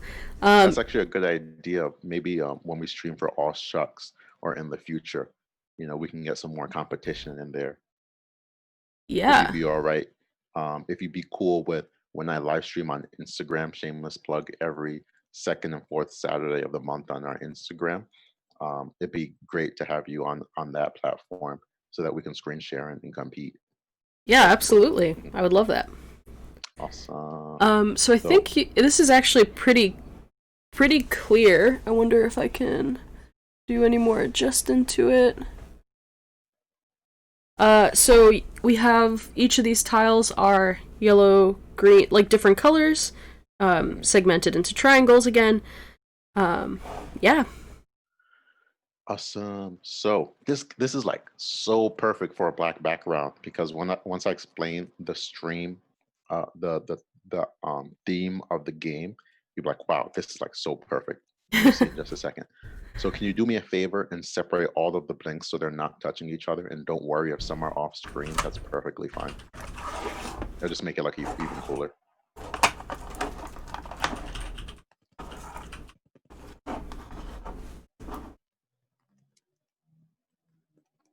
Woo! Okay. There we go. I think everything. Cool. Yep. So now, oh,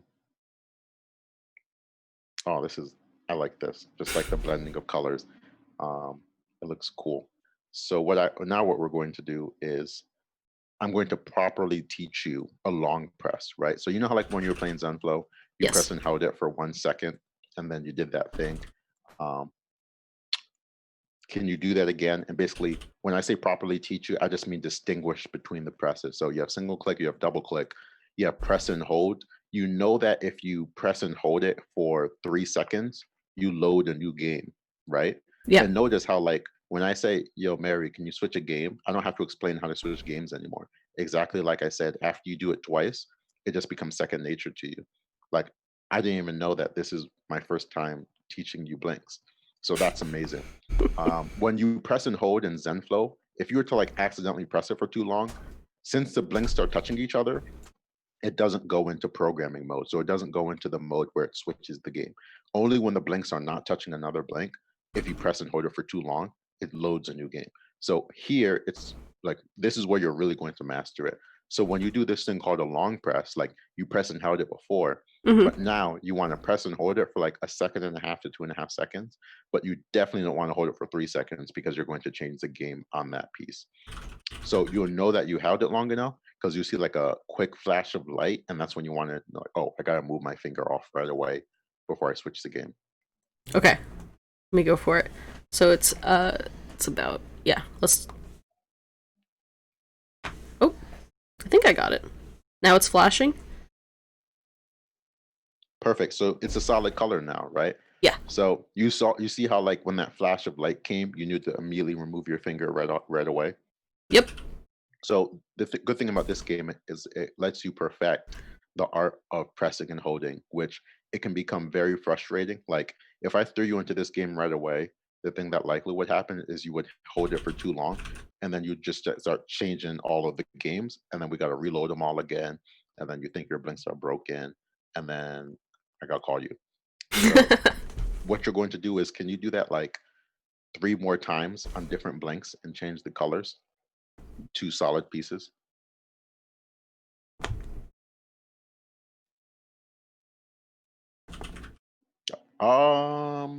Okay, so I think you goofed. We're almost there. Okay, no, I think you did it. There we go. Now it's yellow. So I thought oh no, you totally think you did it. I panicked. Definitely panicked. So now can you do me a favor, and the pieces that are solid colors, can you make sure that at least those pieces are in the camera view and the other ones not super relevant for them to be in the camera view? Actually, let me move this one out here. Yep. So those are currently the ones that are blinking. The playable pieces. Perfect. So I am going to explain to you the theme of Astro, if that's all right. Yeah, absolutely. So for Astro, the solid color pieces are spaceships, right? And the pieces that are multicolored are actually asteroids in an astrofield that have different types of fuel. So your ship is low on fuel, so you have to fly around and dock onto the asteroids and collect the fuel color that you need, right? Which is why the black background is so perfect, because you see how beautiful the spaceships and the asteroid field is, right? So what we're going to do is you can choose any playable character that you want. So technically what we just did is we set up the game for 3 players. We have 9 asteroids and 3 players. So those other 2 are just for the sake of visualization, but whichever one you want to take, you can choose that color. Yeah, I'm gonna go with the blue. Perfect.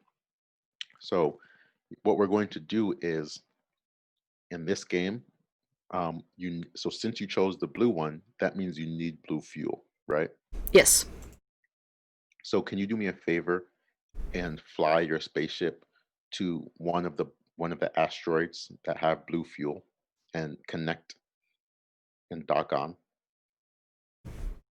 Ooh. So you want to make sure that you no, that rule's not important. You can kind of fly it however you want.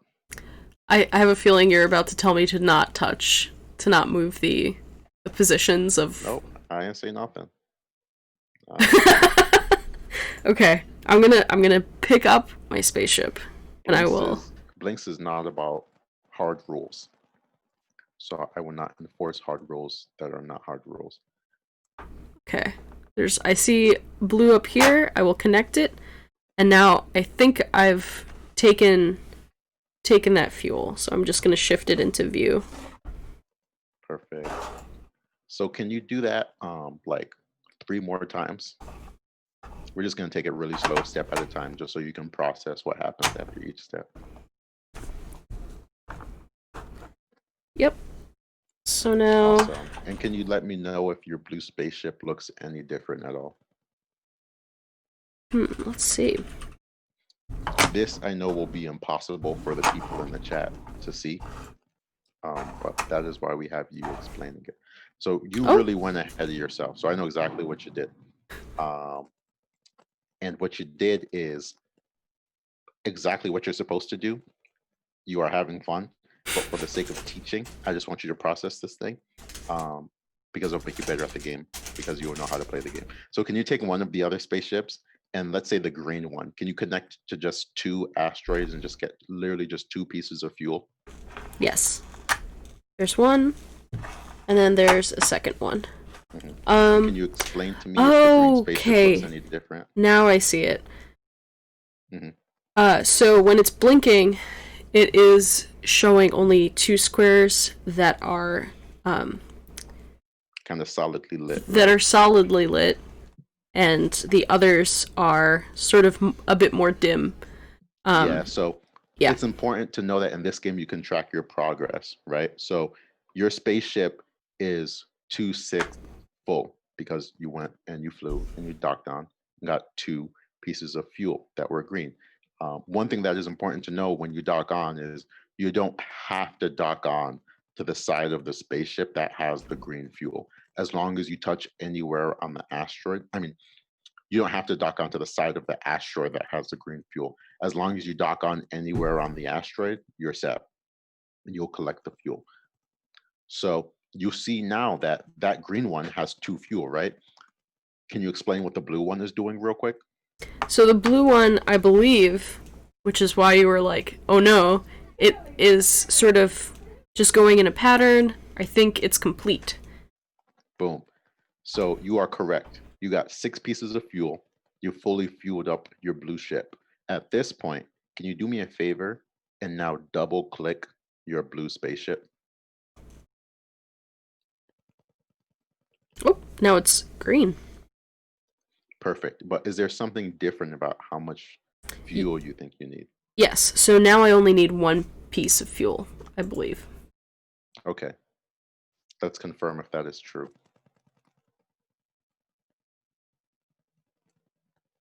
What happens when you start collecting fuel this time around for your new color? Let's see. Oh.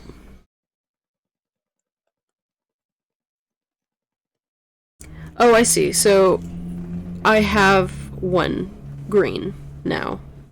Let me just try one more time. Yep. Okay, so it changed color, and it basically wants you to do the exact same thing of like filling up your slots. So you have Yeah, But 6. how many pieces of fuel do you think you need this time? I think 5. I think 5. So you So need let's less count. and less. So let's count and confirm whether or not if it's 5 or not. See if this game is broken. Oh, yeah, 5. And you know because it starts flashing white again. Perfect. So can you promote it to your new spaceship and see what the situation is now? Oh, I see now. Okay, so now it's 4. So you're Perfect. just, it's speeding up. Like You're going down the chain. yeah. So we did 6, collected 6 pieces of fuel in our spaceship. 5, 4. Let's go 3, 2, 1. Let's go all the way down the chain and see what the spaceship does once you collect your final piece of fuel for the final color.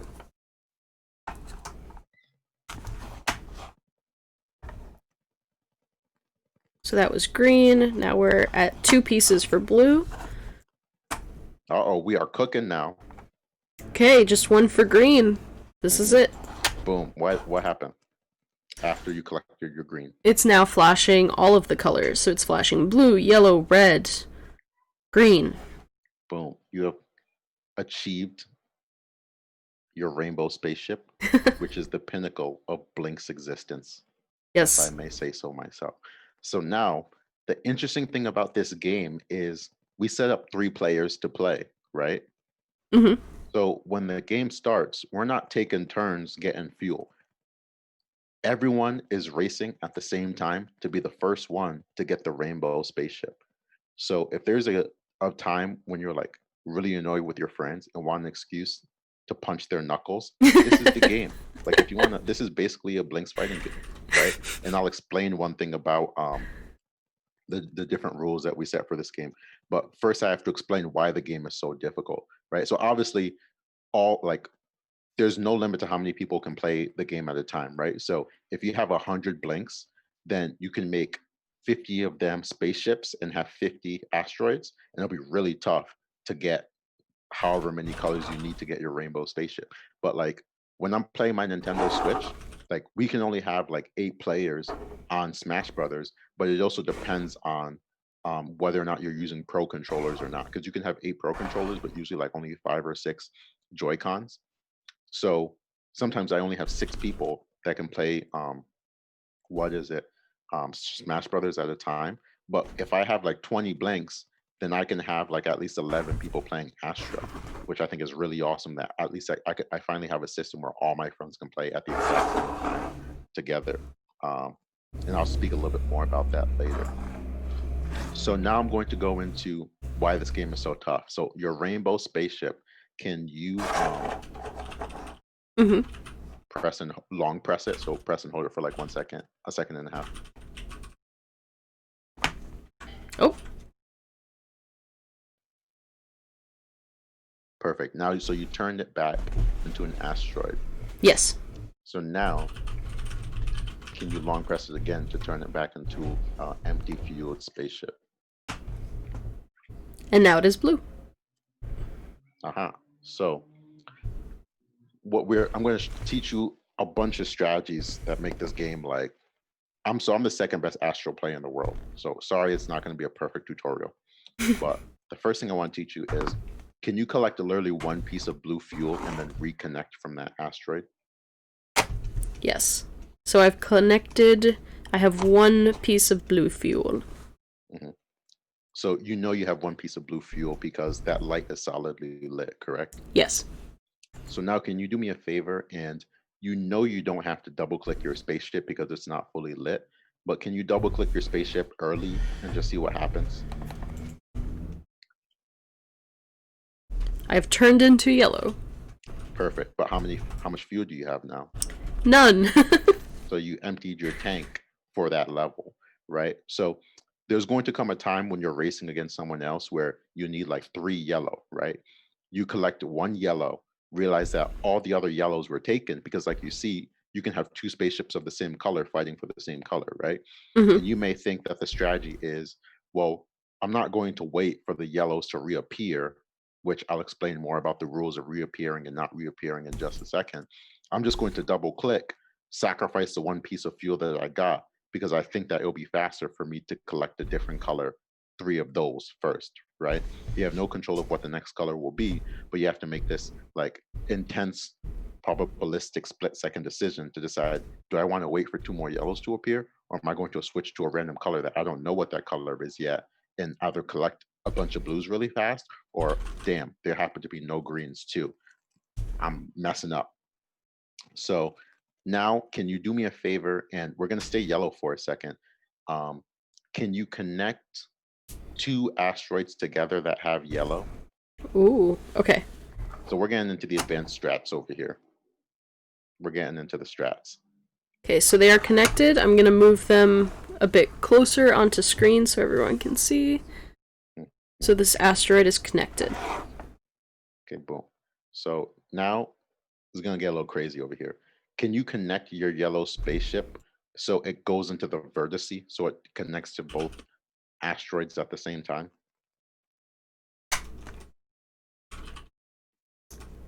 Yep. Oh, I've Leave it collected. connected.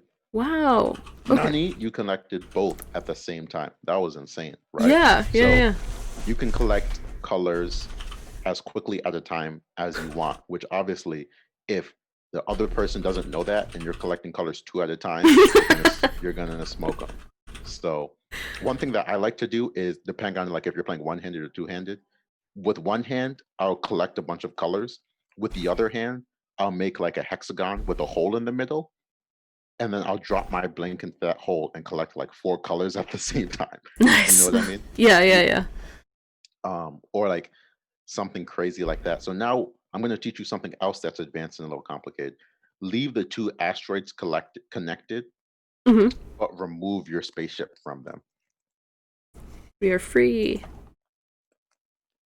So are the yellow pieces of fuel that you collected coming back? No, they're gone. So can you separate the asteroids and let me know what you see? They've reappeared. Perfect. So you know that the other person needs yellow, right? So if you collect a bunch of asteroids but leave them clumped together, you can steal all the yellows from the board and force your opponent to separate the whole board so that they can get another color, right? Yeah. So when you're thinking about switching colors, whenever you get a new assignment, you're thinking, is it faster for me to separate this damn board and wait for the yellows to reappear? Or should I just switch colors and hope that that color's on the board, you know?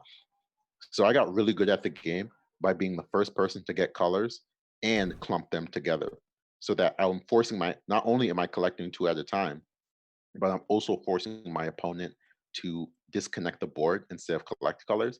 And then I beat them literally by like 30 to 45 seconds, right? And then I'm just like, we're not even playing the same game at this point. Like, how did you beat me so fast? And that's the reason why. So those are are there any other advanced strategies? So Liz and gonna, Kimmy in chat are saying it's very cool. It's true. It is awesome. extremely cool. I'll post pictures of what the games look like I'm glad that you after. think it's cool, because this is like, Astro's my favorite game because I keep on figuring out these strategies and getting better at it. So I became the best player in the universe of the small amount of people who own blinks, by employing the strategy of basically taking all the colors and leaving the board connected. But my friend, whenever we play two-handed Astro, he's separating the board with one hand and collecting colors with the other hand. So I had no strategy to beat him. Power moves. So, and this friend of mine is the guy who made Reactor, right? So the guy who made Reactor is, objectively speaking, Aaron Santiago, the best Astro player in the world. And I'm just like practicing, getting faster, trying to figure out a strategy. I might have a strategy, but I got to practice it a little more.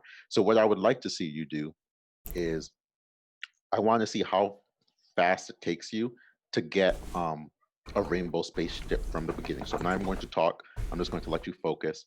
That green spaceship that's totally empty, let's see how long it takes you to do that. And I think I talked for 10 minutes, so the blinks went to sleep on their own, which is why they last for like 4 to 6 months. And take that green spaceship and see how fast you can get your rainbow. And I won't distract you. I'm very curious to see how long it Will. I've actually never timed myself before, but I just know I'm faster than most people. Okay, so that's that. Let's do blue. Let's do blue. Oh. Oh, the resources are sort of like Getting scarce. getting scarce. But Okay. remember, if you want a color to reappear, what do? We have to disconnect them. There we go. Okay, so we need some orange. And you see how long it takes to disconnect the board, right? When you do it with both hands. Yeah, oh, there we go. We got it. We need some yellow.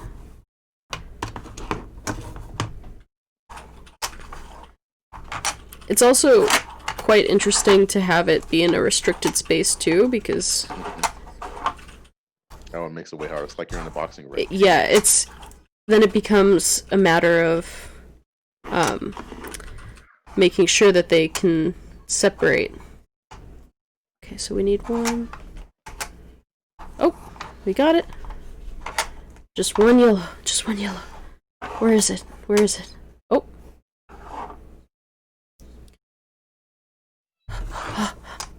Yay! I think that's it. Yeah, we got it. Awesome, Rainbow Spaceship. You did it. Woo! Congratulations, Mary. You see how intense that was of making these split-second decisions, right? And obviously you weren't even racing against someone else. So when you're playing against so my favorite way to play is I have 6 people and I start off with 6 blinks, right? I mean, I lied. I have 6 people. I start off with 6 spaceships and there's 6 asteroids. So what we'll do is the first round, resources are extremely scarce because, it's like 1 blink, 1 asteroid per spaceship. But what we do is the last person to get the rainbow spaceship drops out, like weakest link goodbye. So then it's 5 spaceships and a bunch of asteroids, and then that person drops out. Then it's 4, then it's 3, until the 2 best astro players have to go 1 versus 1 against each other, and then see who's the best out of that cohort 6. And then when it's only 2 people, then you can employ a lot more crazy skills like connecting blinks and then dropping them in the middle and collecting 5 at the same time now that the noobs have been eliminated, which I think is super cool. So if I have like a party of 18 people, I'll usually set up Astro. I'll break them up into 6 cohorts. And then what I'll do is I'll get the winner from each cohort. And then I'll have a grand finals of the top 3. It'll be 12 asteroids, 3 spaceships, the 3 grand champions. And then they'll face off against each other to see who the number 1 is in just one final match. And people love that. Yeah, I can totally picture that being super, super exciting. Mm-hmm. I'm excited to play this with multiple people. Astro is definitely my favorite game. And the next game that so now we're at the point of this is our final game that we're going to do next, the 6th game.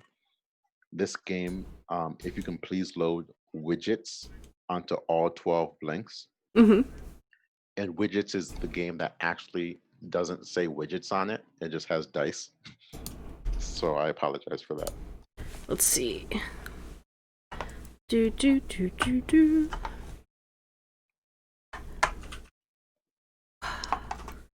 So the interesting thing about Astro is there it is. Okay. My friends and I invented a thing called No Rules Astro, which is basically exactly what it sounds. You can literally do everything is legal besides ripping the spaceship out of the other person's hand, which becomes a problem where someone flips the table upside down, steals 6 asteroids and goes running, and you got to tackle them and steal them back. So it's only a game you can play with your best friend, because no rules Astro basically turns into the UFC if you don't respect the person you're playing with. Okay. And just one more time. Now the game is being taught to the other blinks. This is like the most satisfying. It's real cool, right? Yeah. You have perfected the art of teaching games, which, believe it or not, is usually where people get the most anxiety when approaching the product. and the fact that you've mastered this is it only really you only have to do it twice, but just mentally of like, oh my God, it's something completely brand new, that a new piece of technology. Um, you've really gotten a great hang of it. So widgets is interesting. I'm not going to get too deep into it, but widgets is 4 different games, right? So we're going to play, well, technically now widgets is 5 different games because someone just invented a new rule for one of the games. And you know that because you watched our Instagram live stream where I Yeah. talked about the new 5th game for widgets, that, you buy this game system, you get 12 games, but someone comes up with a new rule and you get the 13th game free by just talking to someone else or watching the live stream, right?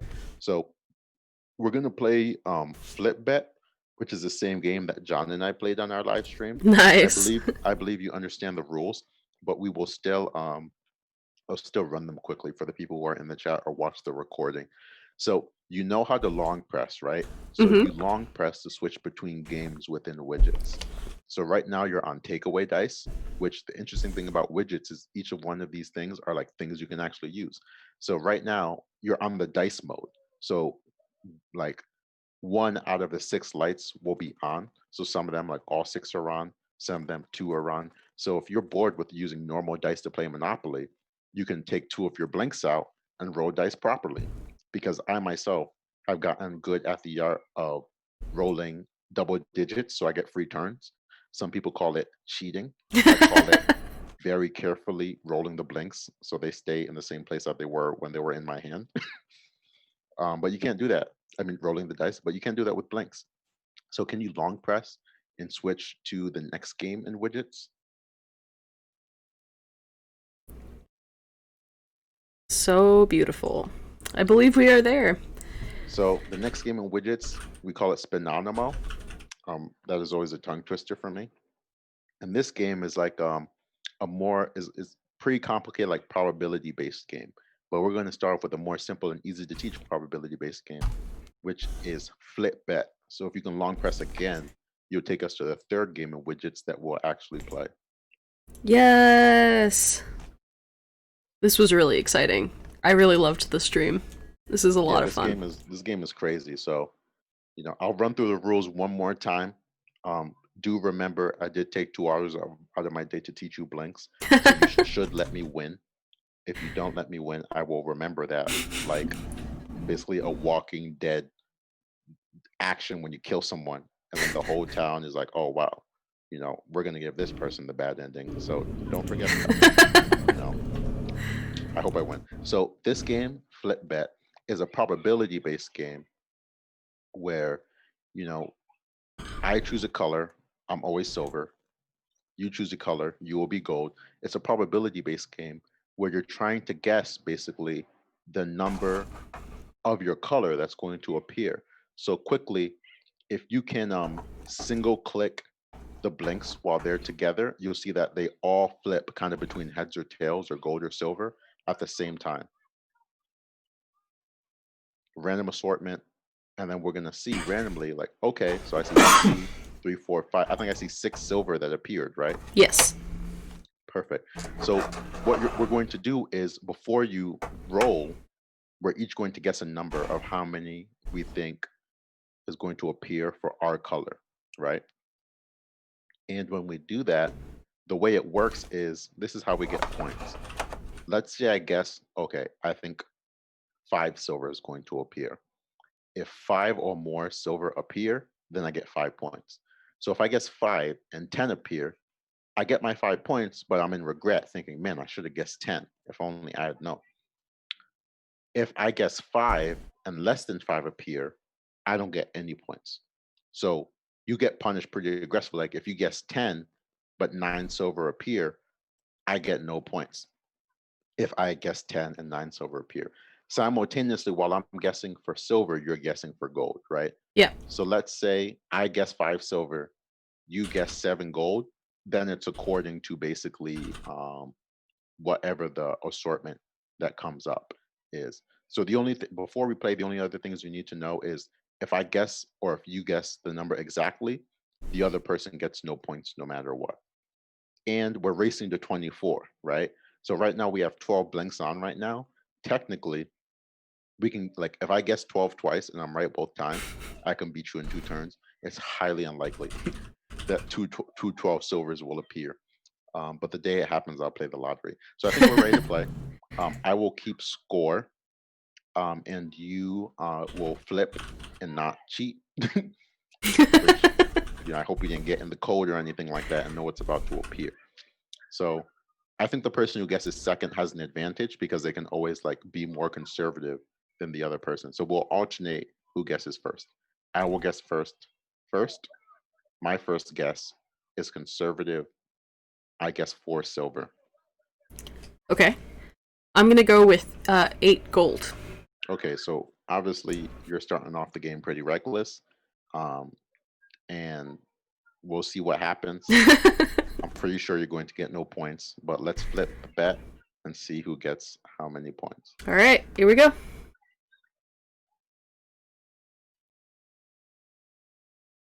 Okay. Big money, big money, big money, big money. Okay, boom. So I see 6 silver appeared, which means I lock in my 4 points. Yep. And, you guessed 8. Yeah. Obviously 6 gold appeared, Mhm. which means you do not get any points. But that is okay, because I'm winning. So you guess first this time. I'm gonna do. Let's go for 5. 5 seems okay. Awesome. Okay, so if I lose this one, it's not even bad because it's like 5-4. So now, since I'm guessing second, I'm applying strategy. So I might as well go like kind of big because if I lose, it's not even a big deal. So I'm gonna go 7. Okay. Let's see.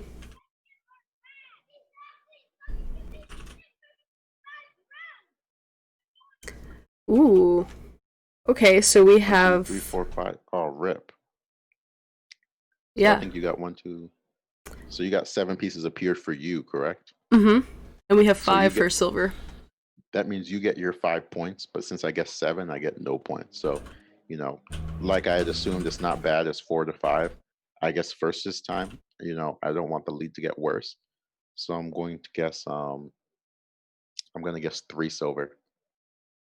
Okay. I'll stick with 5. Okay, cool. Let's see what happens.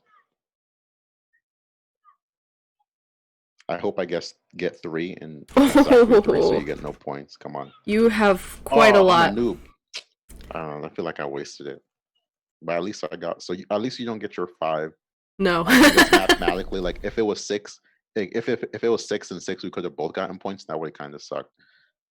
If we both got points because you're leading by 1. So 3 plus 4, I recall, is 7, and you don't get any points because you guessed 5 and only 3 gold appeared. Yeah. So now it's 7-5. So this game is still very competitive. I believe you guessed first this time. Okay. Let's go with 6. Yeah. And I will guess. I'm gonna guess 6 too. Yeah. What's the worst that can happen? Let's give it a try. Famous last word. Oh, you got it. You have more. I have 4 gold. Bro, silver coming up today. Yeah. I'm so happy. I'm 13. Thank you, Mary, for letting me win. Please don't make a comeback. I was instructed to make sure. Also, just keep guessing 12 for the rest of the match, please. All right. So I'm going to guess first this time. I'm going to go very safe. I'm going to say 4. Okay. I'm gonna try for 6 again. I have a feeling, but we'll see.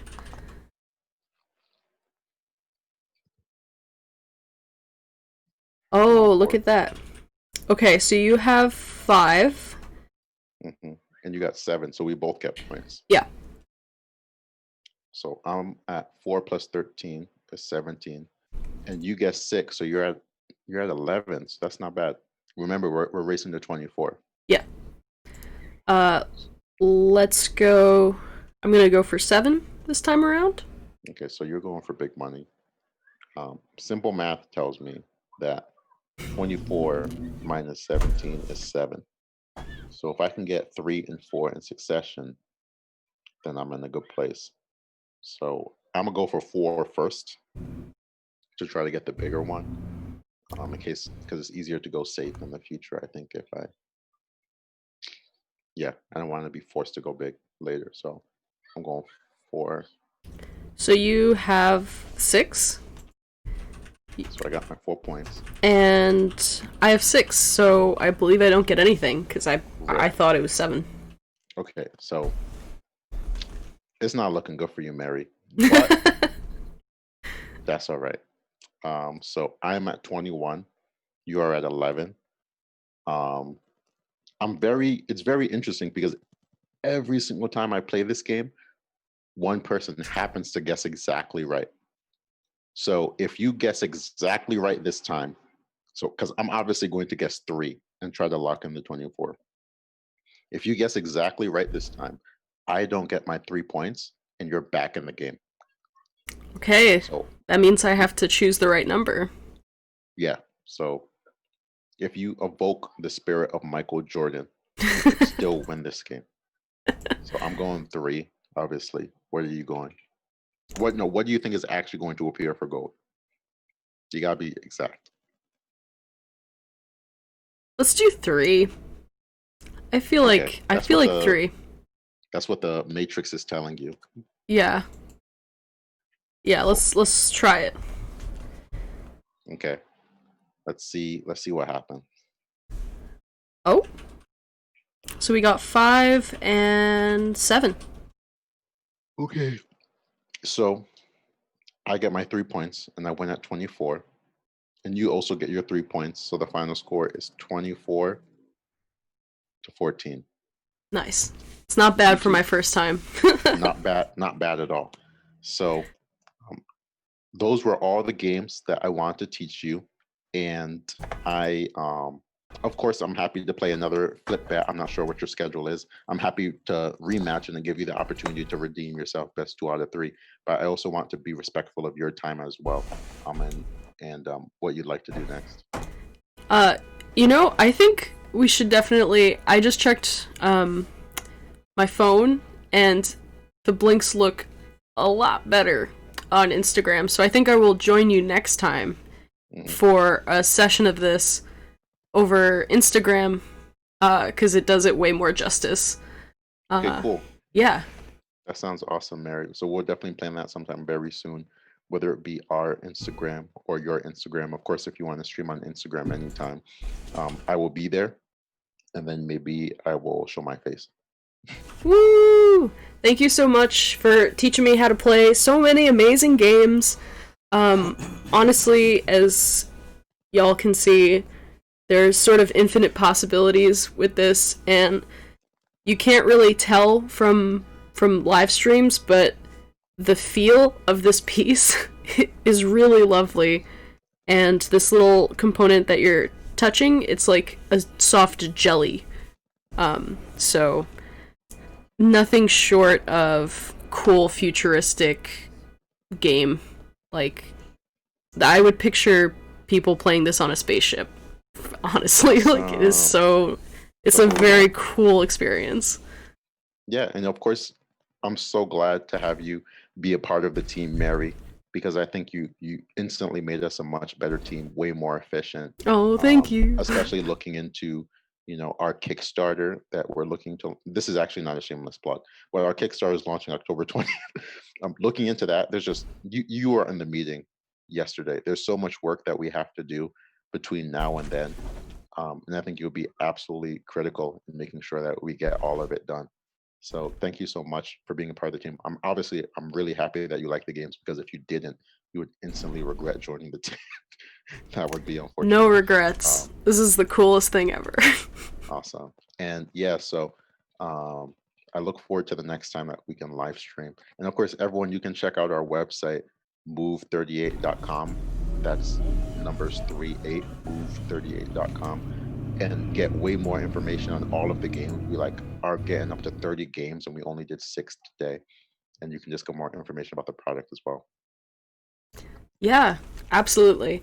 And I'm definitely gonna play these games on Instagram with Ishmael and Squad at some point.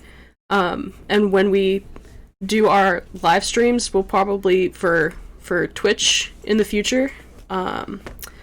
We will figure out our color correction situation, and it will be perfect and beautiful. Thank you all for joining us, and have an awesome rest of the weekend. Have a relaxing Saturday. Thank you for joining us. This has been really, really fun. Bye, everyone. Bye, all.